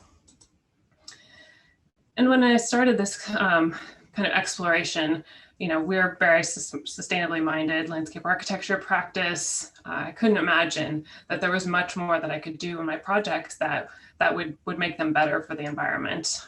This is a waterfront park in San Francisco, already designed and constructed, but I took the time, and what I found actually is that I wanted to know what the carbon footprint of my projects were, and I thought I would go online and download a calculator. It would just be something I was going to do that afternoon just to understand what the impacts were. And I found myself being very frustrated that that just didn't exist for us and the nuances of a living organic landscape. Tools exist out there for architecture and buildings, others that are very specific in terms of scientific data, just based on carbon sequestration. But I found myself needing to create a very basic landscape carbon calculator spreadsheet, just to start understanding this at the very basic level. And what I found was I was slightly surprised that this park project, in red on the bottom left-hand corner, it tells you the number of metric tons that are emitted for this project lifespan in 50 years, and the amount in green of metric tons that would be sequestered. And I was surprised that it would take this project about 15 years to offset its own carbon footprint, and thinking that that was actually much higher than I would have imagined. It's so green and so sustainable. But when I started to see the numbers in front of me, I realized as a designer, there were some changes that I could have made that would have really improved its carbon footprint, actually. I could have used some materials that had lower embodied carbon. I could have increased my planting area and reduced some paving. I could have worked on my operations and maintenance manual to encourage the use of electric maintenance equipment instead of gas-powered equipment, and added a few more trees to the site. And what I would have seen is that I could have significantly reduced the amount of emissions by about 200 metric tons, increased the carbon sequestration by about 600 metric tons. And instead of it taking 15 years for this project to offset its carbon footprint, it could have been done in 5 years. And as you see, that the park design didn't really change that much. It was just a little bit greener. And as I dove into these case studies, I started to see a pattern time and time again where I was quite surprised by the number of years it would take to offset the carbon footprint. This very about 2,000 square meter plaza will, unfortunately take almost 200 years for it to offset its own carbon footprint, which would likely never happen within its lifespan. And again, recognizing this same pattern of changes that I could have made to reduce the emissions, increase the sequestration, instead of 200 years to offset its carbon footprint, it could have been done in 20. So within its lifespan, it could have been taking more CO2 out of the atmosphere than it emitted. And I found this quite enlightening, but also I recognized if I do this, only my projects, it might not make a difference. And even if my own firm of 40 people, if we all do that, it probably won't make a difference. But what if we were to shift our business as usual practices as a global landscape architecture profession? Would that make a difference? And what I found is that on the graph on the left, we are likely emitting more carbon dioxide than we are sequestering with our baseline kind of business as usual practices. But as we as a profession, there's about 75,000 landscape architects in the world, were to shift and make those minor changes that I showed in those case studies, that we could be in the graph on the right. Instead of emitting more than we're sequestering, we could be taking more carbon dioxide out of the atmosphere than we're emitting by the year 2030, and potentially upwards of taking a gigaton of CO2 out of the atmosphere by the year 2050. So now actually, not just striving for neutral, but striving to make a significant contribution to the potential of reversing global warming. And that gigaton, it's hard to understand what that means, but we understand that there's no magic bullet for the solutions, that we're going to have to take many different actions and combine them together to prevent these tipping points. And that gigaton would put us up in towards a kind of the top 80 solutions that are identified out there as being the solutions that we need to employ to redirect our current path. And it's not all about numbers of carbon. We recognize that through climate positive design, taking more CO2 out of the atmosphere than we're emitting, we can, through reducing emissions and increasing carbon sequestration, we can support all of these other co-benefits that ultimately will protect and support the most vulnerable communities around the globe. And so it was with this research that I received a fellowship in 2018 and launched the initiative Climate Positive Design, with the intent of helping us improve our carbon impact of the built environment by providing tools, guidance, and resources for us to take collective action. It's definitely, although it's been started by one, it's an effort of a collective, many people that are all working towards the same goal, different organizations and disciplines around the world for this one cause. And many of the organizations are advisory partners to help guide the initiative going forward. So with the launch of the initiative was the Climate Positive Design Challenge, officially launched about 1.5 years ago. And it was through that understanding of those case studies to help set targets for us for improving the carbon performance of our projects. And so the goals being 5 years to being positive. So we're not talking about just neutral, we're trying to get beyond that. 5 years for kind of inherently greener projects like parks or gardens, campus and hospitality, or 20 years for more urban projects like plazas and streetscapes. And again, if we were to all make these changes, that we could ultimately make this larger contribution to solving the issues of climate change. And how you as designers can meet the goals of the challenge. Anyone that logs a project in the web-based app that I developed called the Pathfinder is recognized as a contributor for reducing the carbon footprints and increasing carbon sequestration in your projects. This has been, I've worked with an environmental consultant that helps align all of the metrics with the industry standard, and it is based on the embodied carbon values from the Athena Impact Estimator and sequestration data primarily from the US Forest Service. And it's intended to be, to reduce the barriers for people to get involved in taking steps towards positive change. So it's designed to be very accessible and user-friendly. There's three main components: our materials, plants, and maintenance or operations.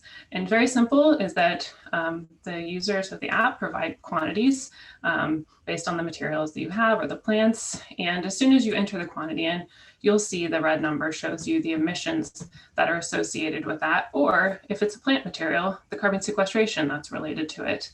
And at all times, it's giving you a live years to positive score. And so I'm going to quickly do a demo just to show everyone how easy it is that they can utilize it. And then I'll come back and wrap up with findings and next steps. So as long as the internet is working for us. Okay, here it is. So you go to the website, climatepositivedesign.com, and I'm going to go straight to the app. So you can go to the Calculate tab and just scroll down, and you can say, get started using the Pathfinder. All you need is an email address to make an account. It's quite easy. And if you're the first time you've been to the site, you can go ahead and say, get started. You can always skip this the next time you come back, but it really just starts to explain what we're talking about when we mean climate positive, that there's these two main toggles we're working with: the amount of carbon we're emitting and the amount that we're sequestering. And that there's a relationship between those, that the more that we emit, the longer it takes our projects to offset their own carbon footprint, and the more carbon that we sequester, the less time it takes and the sooner that we can do that. So I'll go ahead and do an example and try to do something that's close to many of you all. Although I haven't been to Greece before, I would very much like to go. And so I'm just going ahead and pick a waterfront site here. But if you have a specific address, you can just enter that in directly. I was inspired by one of the green roof projects that you had. So I see a site here that's not quite developed. Maybe this is an opportunity before it gets developed to think about this being maybe more of a park site that's going to help us sequester more carbon. So here's the site. You just quickly draw it in. And this is about the size of it. We'll just continue with that value. And we'll just say this is going to be, I think we'll say it's in Athens, waterfront park. Oops. And we'll say this is about habitat and stormwater management.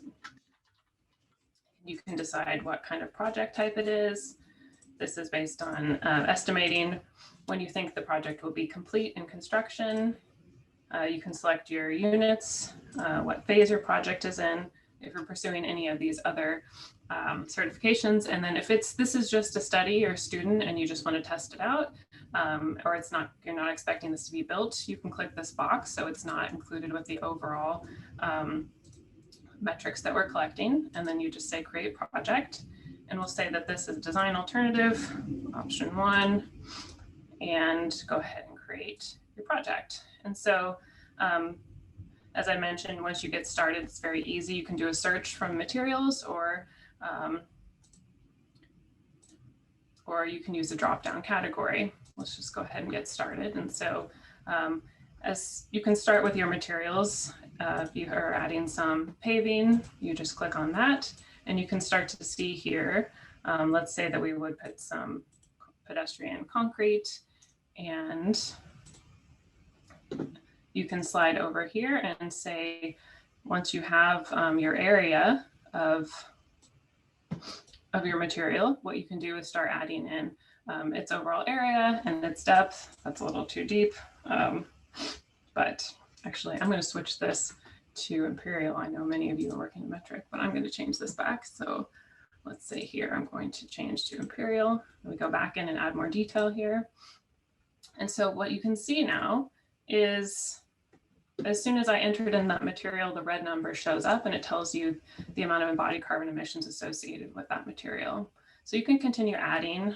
You can even do things like your green roof, or you can add different elements that are in here. So if you're going to just maybe add in a couple more things, there's a lot of paving. And so you get the idea here. It's quite quick just to add in a few materials. And then now you can see your overall impact. I'm going to go ahead and go to the plants. And there's a few basic categories here: trees, shrubs, and lawn. You can go ahead and start selecting your trees, select your growth zone where you are located, and then you can start entering your quantities of trees. And as soon as you started entering trees, we now are sequestering carbon. So the green number that showed up is telling you how much those 4 trees are going to sequester in terms of kilograms of CO2. And you now have a years to positive score, which is very far away from the goal. We're trying to get to 5 years here. So obviously you would want to be planting more trees at your project site, but you can start to see as you increase them, the impact of the sequestration and your improvement to your years to positive score. And so lastly is the operations tab. There is a number of different categories here: equipment, fertilizers, soil disturbance. So you can input that information. And what you'll start to see here is your overall impact showing up. You can view a scorecard. And this starts to tell you your overall, what are your emissions coming from? We just entered in paving, but it starts to break that down for you, your overall project impact, and what you've emitted into your project. And then there are some different suggestions at the bottom here, which says this is what you entered in your project, and here are some alternatives to consider. So just helping guide you in the right direction. There's a lot more detail, but I won't keep going because I want to kind of wrap up here. But you can input your existing conditions. You can duplicate these and make minor changes, edit any of these things at any point in time. And all of your projects are stored in your project database here. So you can come in and edit these projects at any point in time. So that's the overall overview. And people always ask, once they start understanding this, well, this is great, but, how's it going? And what's the overall impact? And so this has been live for about a year. And I'm very happy that there are many countries around the world participating and contributors, different companies. And we're now starting to understand what the impact of this is in terms of the number of trees that are being planted and what the equivalent sequestration is in terms of relatable elements like number of cars being taken off the road. It's also important that we're just increasing awareness that now we have this understanding of our overall impacts. We are seeing improvements across the board for projects, which is very promising and exciting that people are taking this seriously and integrating it into our work. And so although we're not quite there with meeting our targets, we're on the right track. And ultimately, this is all about creating a feedback loop. Now that we measure, we can improve how we're designing and practicing, advocating and educating and communicating. And this is what the walls at our office looked like right before we left for the pandemic. And we're challenging ourselves to, how can this be an inspirational vision as well? How can we really make a statement as a profession that this is what we stand for? Our goal is to be climate positive and be contributing positive solutions to this situation. So we're using materials with lower embodied carbon like wood in lots of creative ways. We're reclaiming and reusing materials found on site. We're incorporating more natural ecosystem restoration into our projects like afforestation, and talking to our clients about this. So they can be involved and they can be champions of this solution. At this project example at DPave Park, we are reusing many of the materials, or we're removing a lot of paving called DPave, and then we're reintroducing all of them into the site, so no new materials, but we're also integrating them into landforms that will help create habitat and support sea level rise adaptation. So we're recognizing that there are many ways that we can reimagine landscapes to be climate positive, and not only to sequester carbon, but also provide a vision of how we can adapt to conditions like sea level rise in the future. So I know that's a lot of information, but I hope you all have a chance to utilize the resources on the website. It's constantly improving, so be sure to check back. We are using this information going forward to take it up into larger global initiatives, like creating a declaration for COP26 for the global landscape architecture profession. And there's so many ways that you can get involved based on where you're coming from. So I hope that you learned something and you can contribute to this larger cause. Feel free to check out the website and reach out anytime. Thank you.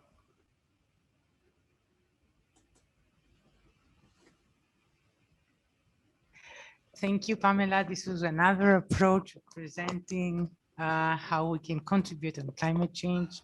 I think people, they will have probably more questions to address to you later on. So in order to conclude, because we are already about a quarter ahead, I will ask Anastasia Nikologianni to start presenting her speech. Dr. Anastasia Nikologianni, just a small introduction, holds an AIT Climate Geek label. She has a PhD in landscape architecture and climate emergency, and most of her research actually focus on climate emergency issue.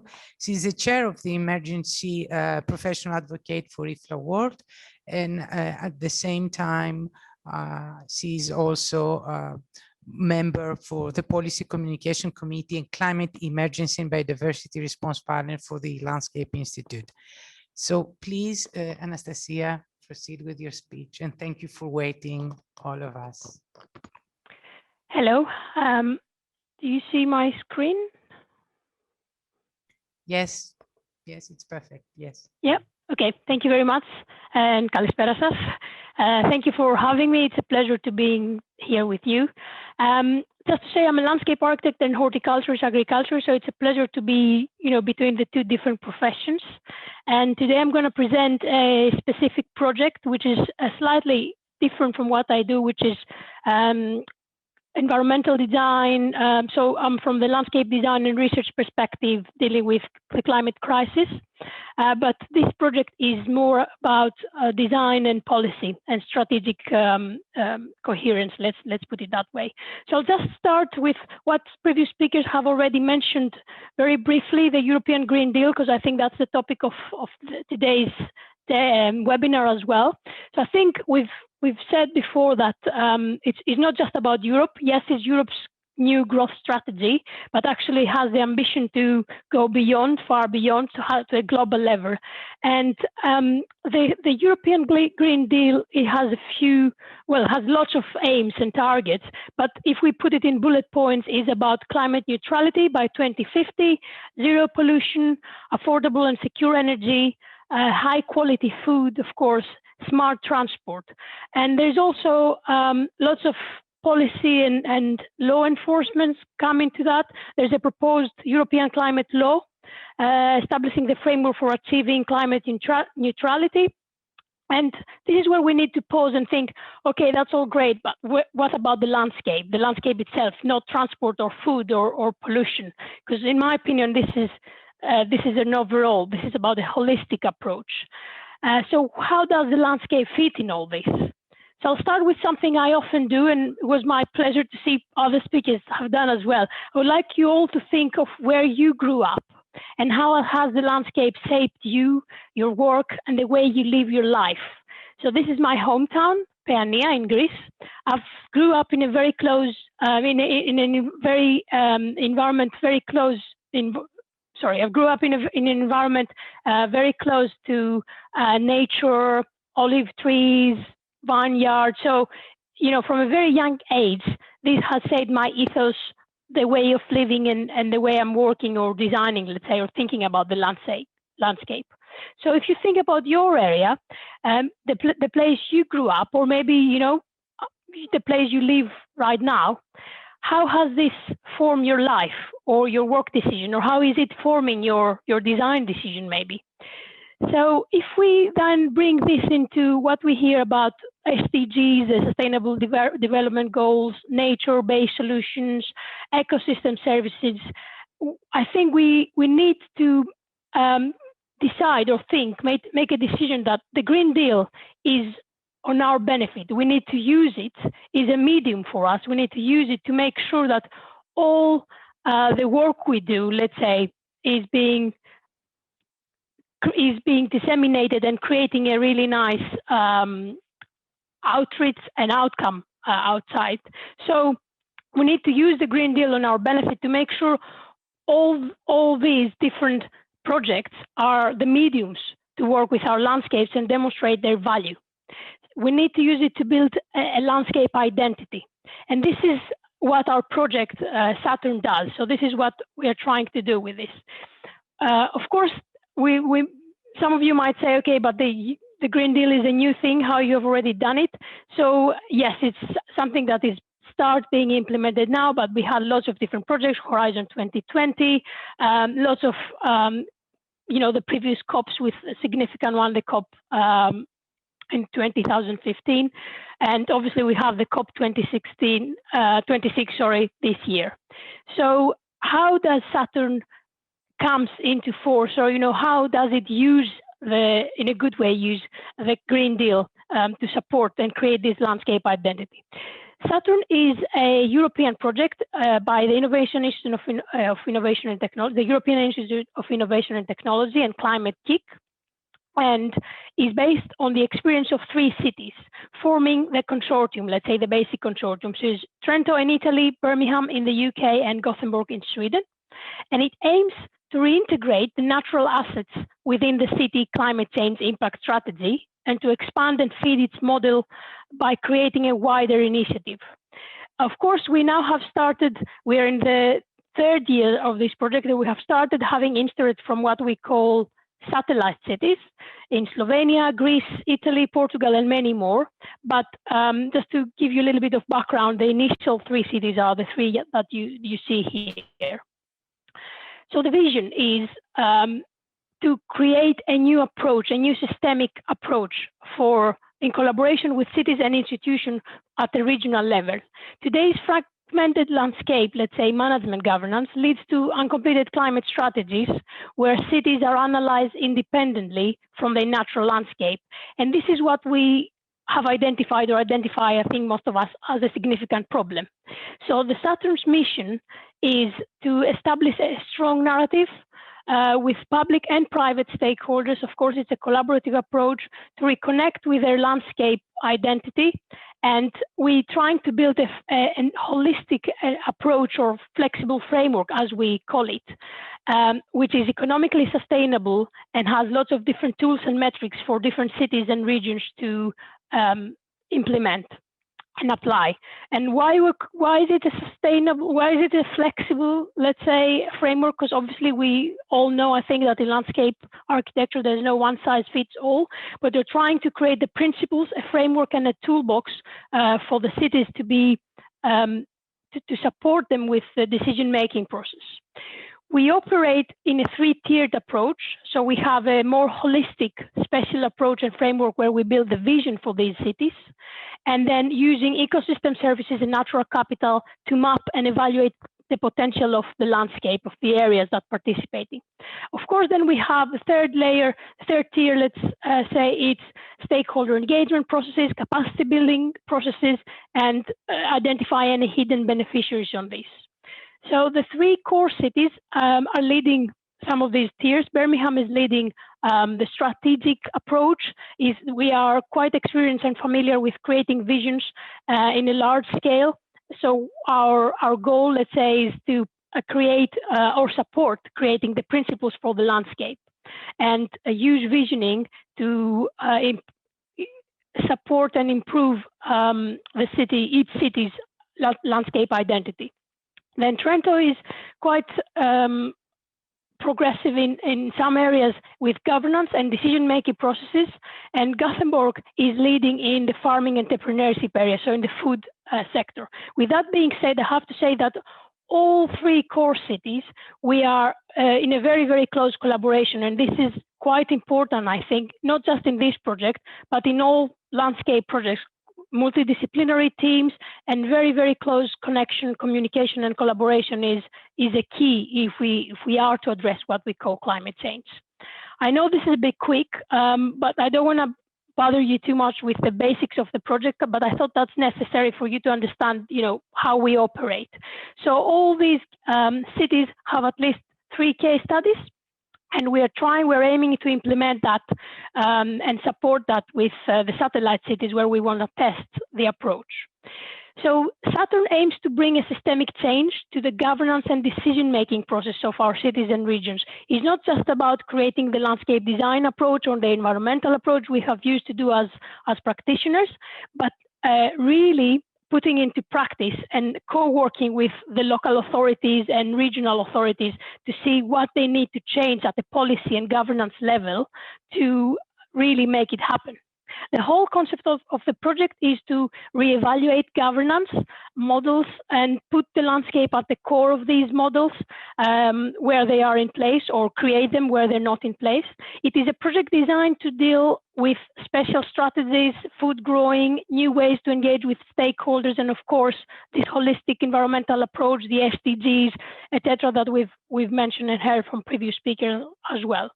But above all, I mentioned it before, is a collaborative initiative. So I think since to truly respond to the European Green Deal, cities really need to exchange knowledge and governance models to find what suits them best.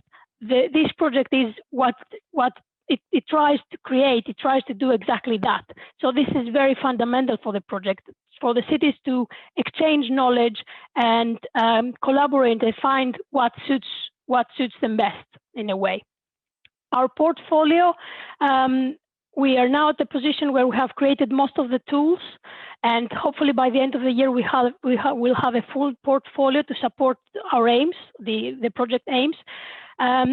We start with how a strategic vision can inform a number of individual projects.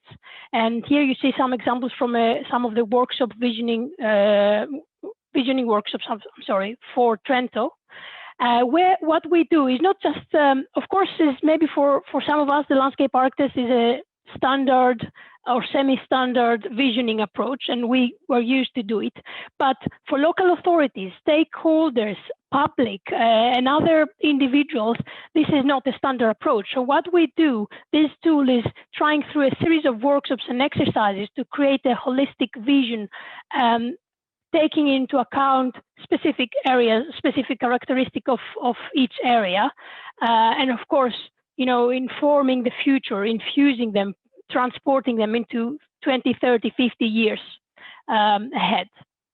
So building a vision for cities is one of the first steps the project has taken. Of course, some of the other tools of what we are trying to create of our toolbox are about stakeholder engagement workshops, capacity building guidance to support cities build their capacity and train their skills in order to respond, mitigate or adapt to climate change and climate reality, and other tools such as rural and urban metabolism and farming incubator, as I mentioned in Gothenburg, and many more. So the toolbox is being developed in collaboration from the main hubs, and as I mentioned, hopefully with some input from external cities to test them, and it includes a series of tools to support local authorities with a landscape governance and decision making through guidance, workshops, and lots of different exercises. It is the goal is to build capacity for these cities to change their processes, the way they deal with and evaluate the land and the landscape, and pay attention to facts that sometimes, even though we are very familiar or somehow familiar with them, in a local authority level sometimes are, let's say, overlooked, such as climate crisis, nature, biodiversity, urban food growing, and all the aspects that will take us to a sustainable future by 2050, as the European Green Deal says, or do I dare say earlier if possible. So SATURN is a kind of a unique project in that aspect from my point of view, that has started dealing with not just the design of landscape, but with policy and strategic documents. Each hubs are Trento, Italy, and Sweden, Gothenburg right now, have 3 case studies where all the tools are being tested and applied. Either this is stakeholder engagement, food growing, and all the different tools I've mentioned before. So each location learns from the others. For example, in Birmingham, we lead on the visioning approach, how a holistic vision could be created, and how we can build capacity at the local authority level, because Birmingham, the city of Birmingham, is quite experienced, and they are running quite a few projects in really changing their system and their decision-making process. And I need to mention that this is a collaboration between my institution, CATiD Birmingham City University with Catherine Moore, and the city of Birmingham with Nick Grayson, which is our partner there. So it's a really close link between research, academia, the city level, and practice. In other areas such as Trento, of course, they deal with visioning, but they have also managed, and they are quite progressed to have strategic documents formalized, especially in an area where it's called Rotagliana, and to look at urban and rural regeneration, restoration, and renewal in a different aspect. And across all hubs, we use the food network in different approaches. So all hubs have their different, if we take each let's say tool or its methodology, they have their different level of expertise or experience or a different approach. For example, here that you see the, let's say, social inclusion or food network areas. What happens in Birmingham, for example, is we approach it more about with a mental health or awareness issue. So the allotments in the UK, they bring this awareness in terms of the landscape of urban growing or food growing, and also they support in mental health. Trento is similar with social inclusion and using these collective spaces to interact. But Gothenburg has taken it to the next level and has moved to entrepreneurial farming and an incubator program even about sustainable farming. So what they have done here, in Gothenburg, they have commercial farms and urban agriculture, and they have created a matchmaking system of underutilized land of the city. It's most of the time public owned, but Trento is testing it right now with private ownership. So they have created this matchmaking between the farmers in urban environments and underutilized land of the cities. And what they're trying to do is create a nice framework for them to use the land and produce, scale up their businesses. So they're using innovative and sustainable techniques. Of course, some of the aspects of this is that the food has to be consumed locally in schools or elderly homes. And so these are just some of the initiatives there. They have now moved into an incubators program, which is under the SATURN project, to demonstrate and to show how you could do this in a sustainable way at a city level. So we can say that SATURN, which is still an ongoing project, by the way, is building a framework to support the landscape, improve skills, and bring a systemic change that it has to be fundamental for the implementation of the Green Deal, in my opinion. It has made significant steps at the moment to create some of the strategic documents built on local knowledge, of course, because we're doing lots of different workshops and activities and exercises with public and private sector, develop broader and special approaches, and of course, exchange knowledge, create this toolbox to support the cities and bring the landscape awareness into disseminate the landscape idea, I would say, more. So at the moment, the next step is we're at the point where the toolbox is almost ready, and we're seeking of further collaborations across Europe. We've been approached by quite a few countries and cities, I have to say, which we call satellites, and obviously we're looking into further involvement in European and other projects. There's still quite a long way to go, I think, but this is an initiative connecting policy, special strategies and decision makers with the landscape and its values.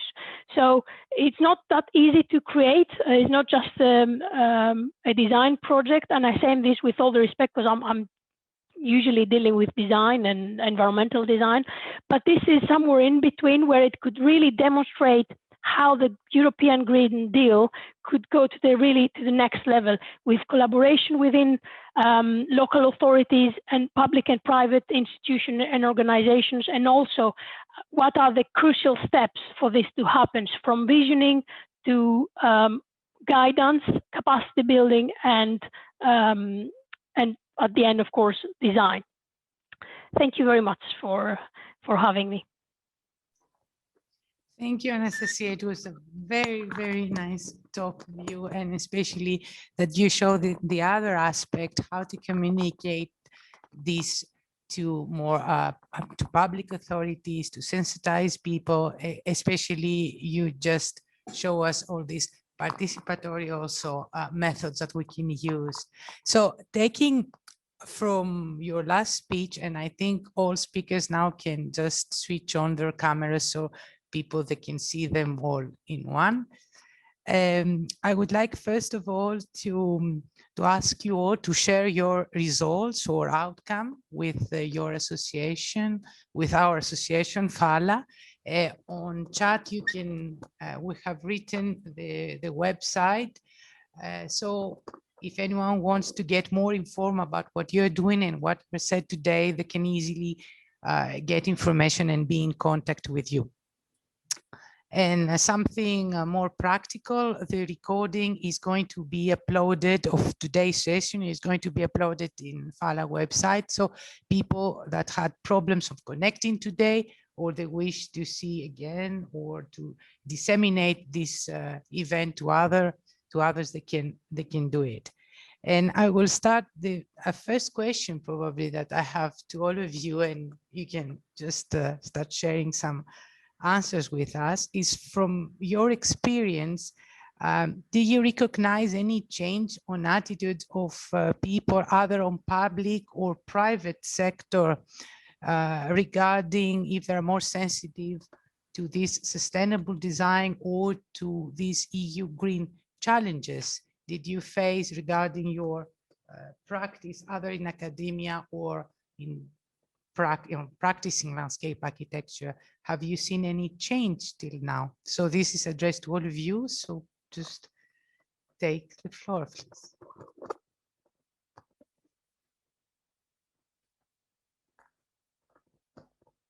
I'll jump in here. I guess maybe because I have some positive stories to share that, you know, I think that through our work in both private and public clients, that when we started to talk about this very early on, you know, in the interview phase, very early on the project, that most of them are really, and again, I am coming from California, but are very receptive, and they want to know that actually the places that they're creating can have positive change, and in the sense that they become champions if you start talking about it very early on. And through the project phases, they keep helping and push and say, oh, this isn't good enough where we are right now. We want to do better, you know. And I think that starting that conversation early makes it easier for us to succeed as landscape architects, because we started the conversation and we got alignment early that we wanted to do everything that we could to make this positive change. And so I guess I'd share that as some hope for all of you, is that I would encourage you to talk to your who you're working with very early in the process, because you might be surprised in how receptive they are. Thank you. Thanks very much. And first of all, before anyone wants to answer, to say something, just something that I'm reading on chat.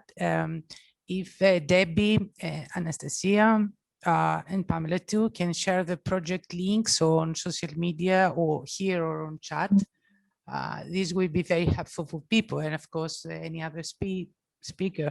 I would like to say that Martha has to catch up the plane, so sorry, we've been already too late.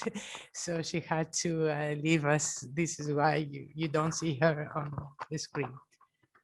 Harry, did you want to share something with us? I think. Well, I find that this is a most intriguing discussion about the way that this landscape vision can come up to life. And I was wondering whether you have any clients on the hospitality sector that can embody and embrace all this holistic approach that we are all discussing. This would be very helpful to us in Greece because hospitality business is rising more and more.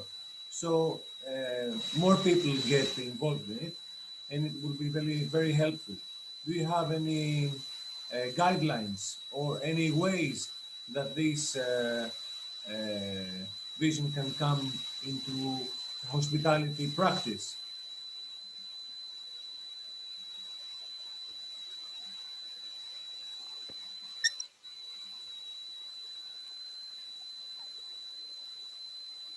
I'm involved in a project in the Caribbean where it is the big resorts and hotels which are they're being affected by climate in the sense of inundations of algae, of seaweed, which is what we're working on there.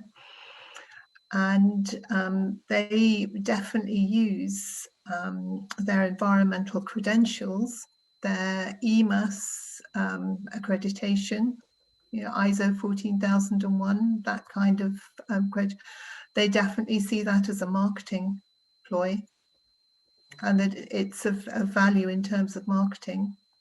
I don't know if that's what you meant. That is a very good way of coming into terms with it and meeting these objectives, because often, most often I would dare to say, the marketing comes in conflict with our holistic vision. So I thank you for your answer. I think that has been very helpful. I would also add to that I think there are great examples around the world, from ecotourism to agriturismo, places that I've gone and experienced, and I actually don't see the distinction of.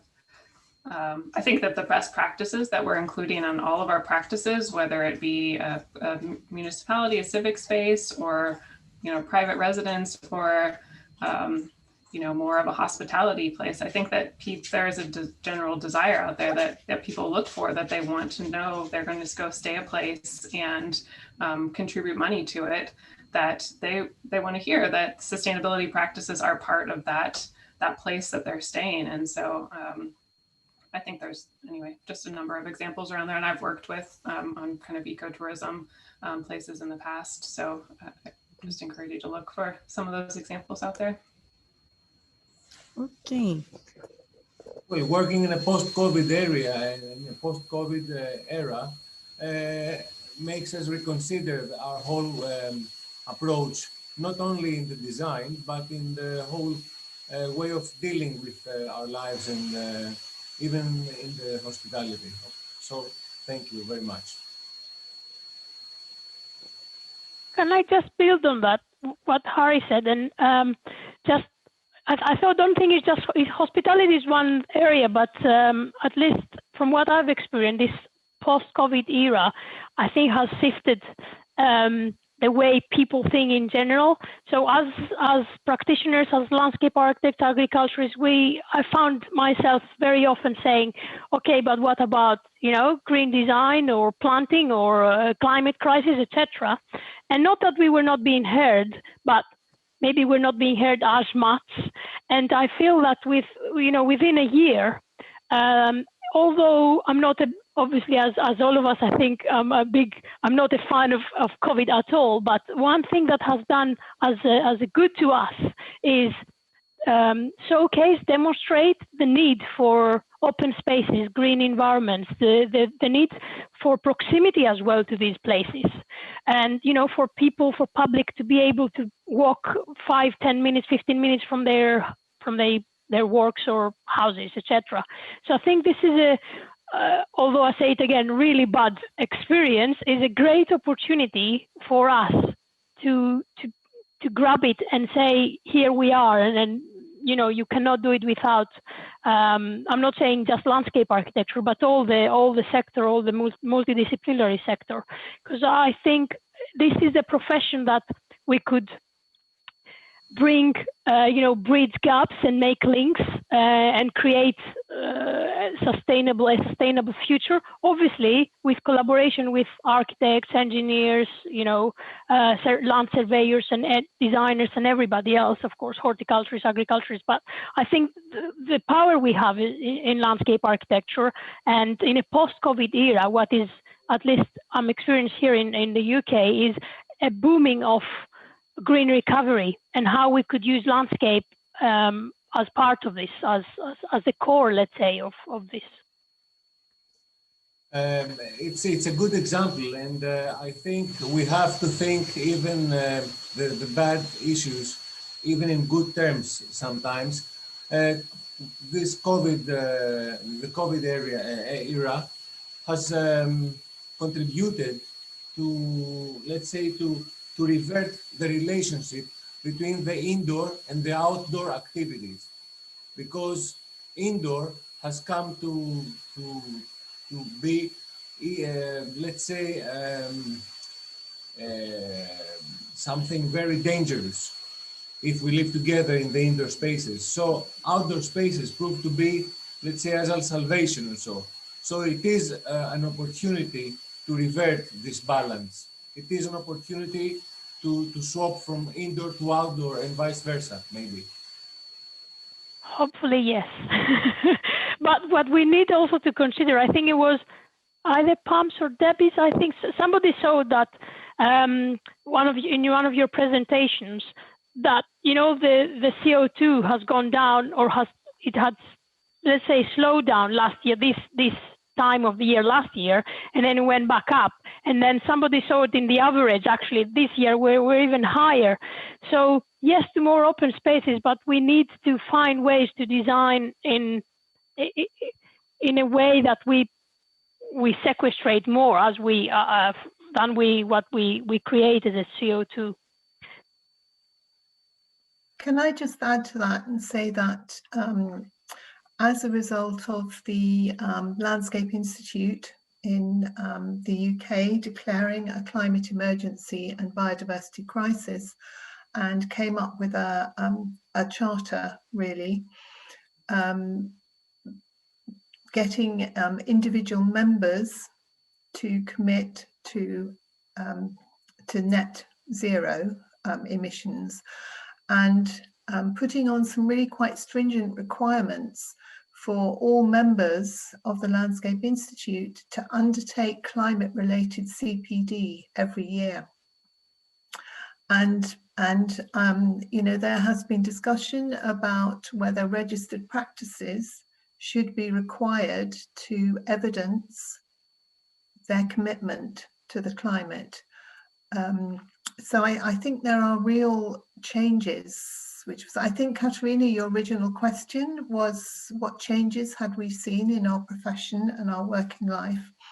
I think it's very evident that professional bodies, it's not just the Landscape Institute, other professional bodies are also putting on these requirements and really putting expectations on both businesses and individuals to actually alter their behaviour.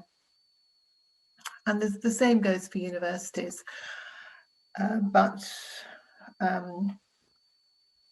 I think with a lot of teaching will continue to be online. I don't know if this is the same for other universities. And that in itself should reduce the amount of less necessary transport. So people are travelling more only if they have to. Well, it's a matter of education, of course, and I think we all have to change our way of educating the young people, and we have to learn in a different way, in a different manner, perhaps. I'm reading here just on chat a comment, and it is addressed to all panelists, basically. In Greece, public space due to COVID-19 exhibit re-acknowledgement of the value of space for recreation yet the infrastructure exhibited high pressure. This is a chance for landscape architects to showcase their value on giving guidelines on planning, management, and design. And the question is if there are any good examples from your landscapes that you can suggest in Greece to look at. If you have some good examples from your countries, of course, that you can suggest to people. Something that come up to you, you know, just quickly, because this is a very I think the requirement for social distancing, which I think is going to be with us for some time, is going to have an impact on circulation patterns. I was in a big park owned by a local authority, and of course to socially distance, people can't keep to the paths. Okay, if you have a path that's 1 meter wide and you have, you know, groups of people passing each other going in different directions. So I have seen some public spaces where one-way systems have been introduced so that people have to move in one direction rather than two-way traffic. So I think that will continue. But I'm touched by your optimism. You're all talking about the post-COVID era, and I don't think we're there. I really don't think we're there yet.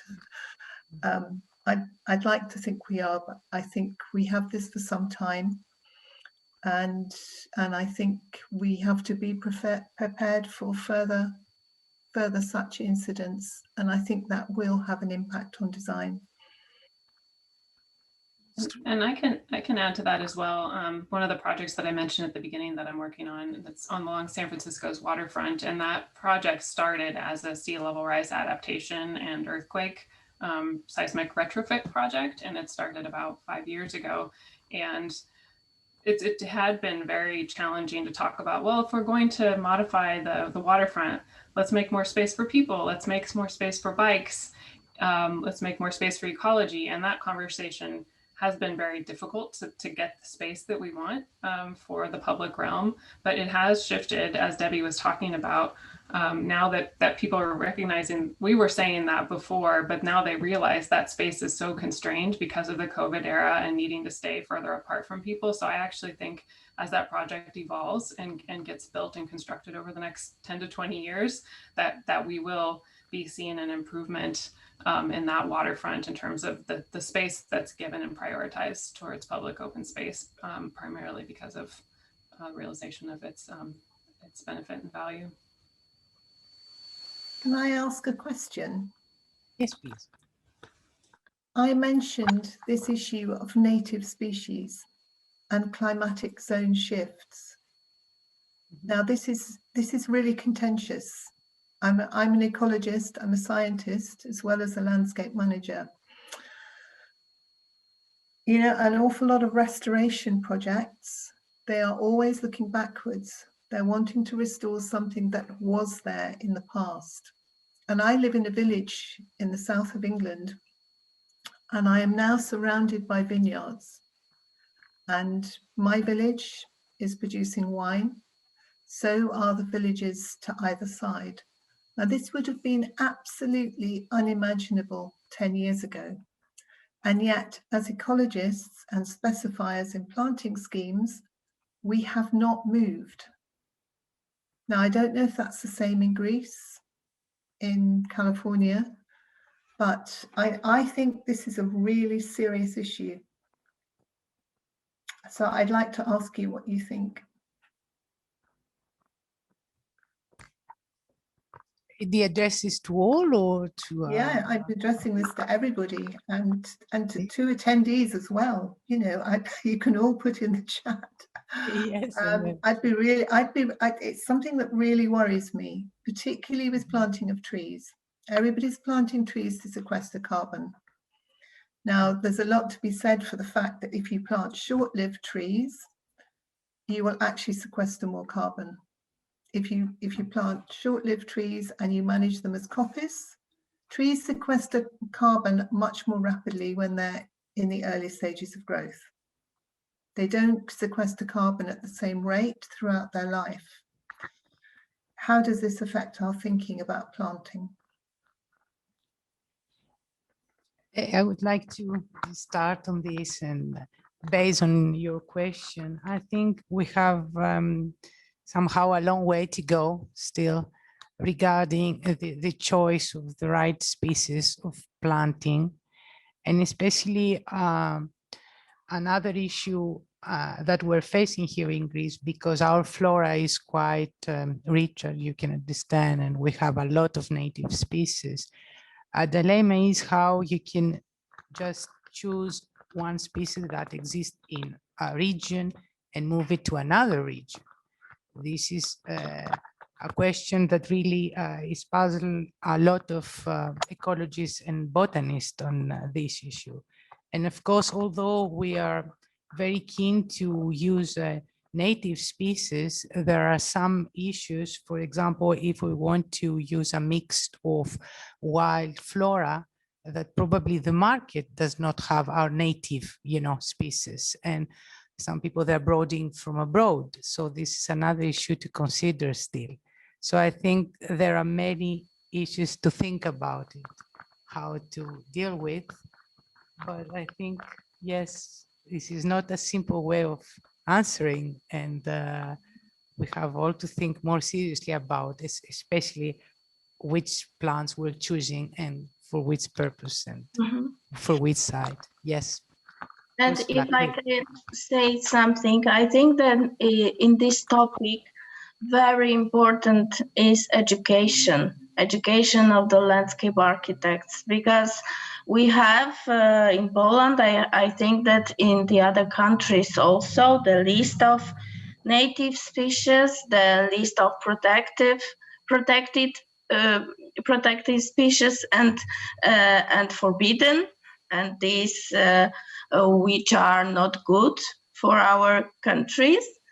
And in my opinion, the education of architects and students and landscape architects is very important, and to share this knowledge, because it is, I agree, it is a danger.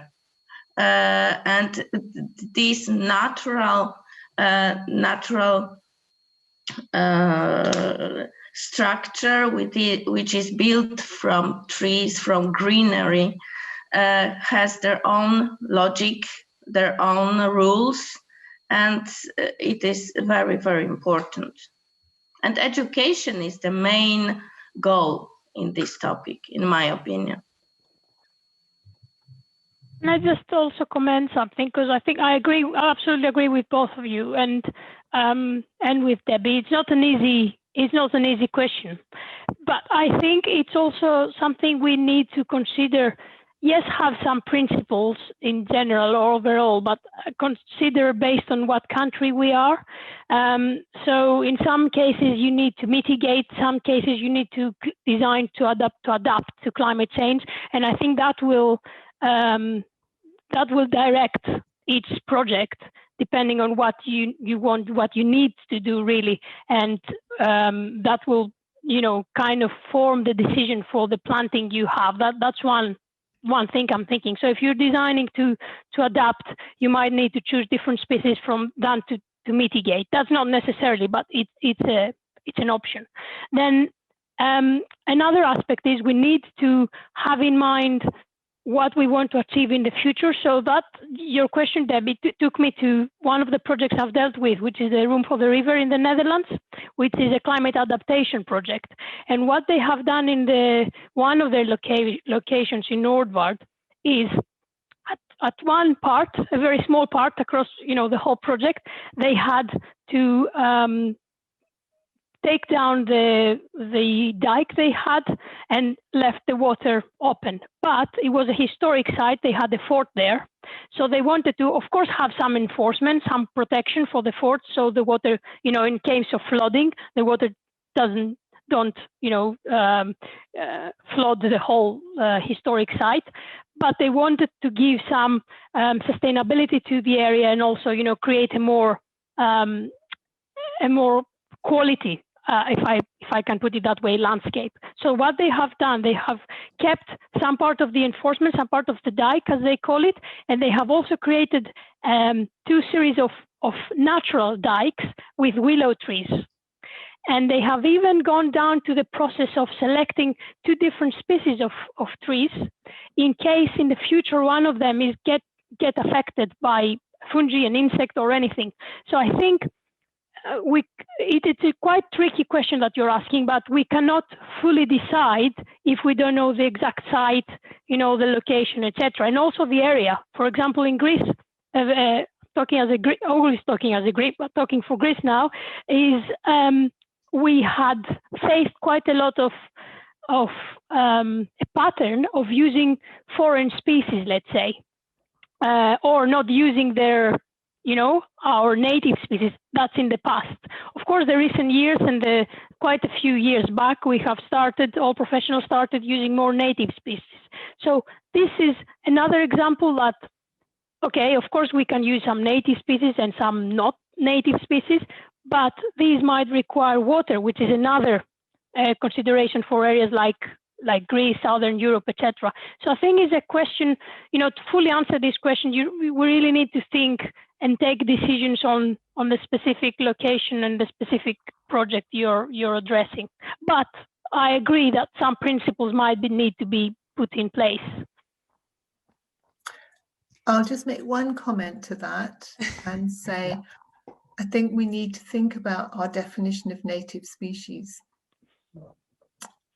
Because thinking back into the past, the classic example is that, at one time there were saber-toothed tigers and mammoths in Trafalgar Square in London, as evidenced by the fossil record. So, and we know that the environment is changing faster than it ever has before.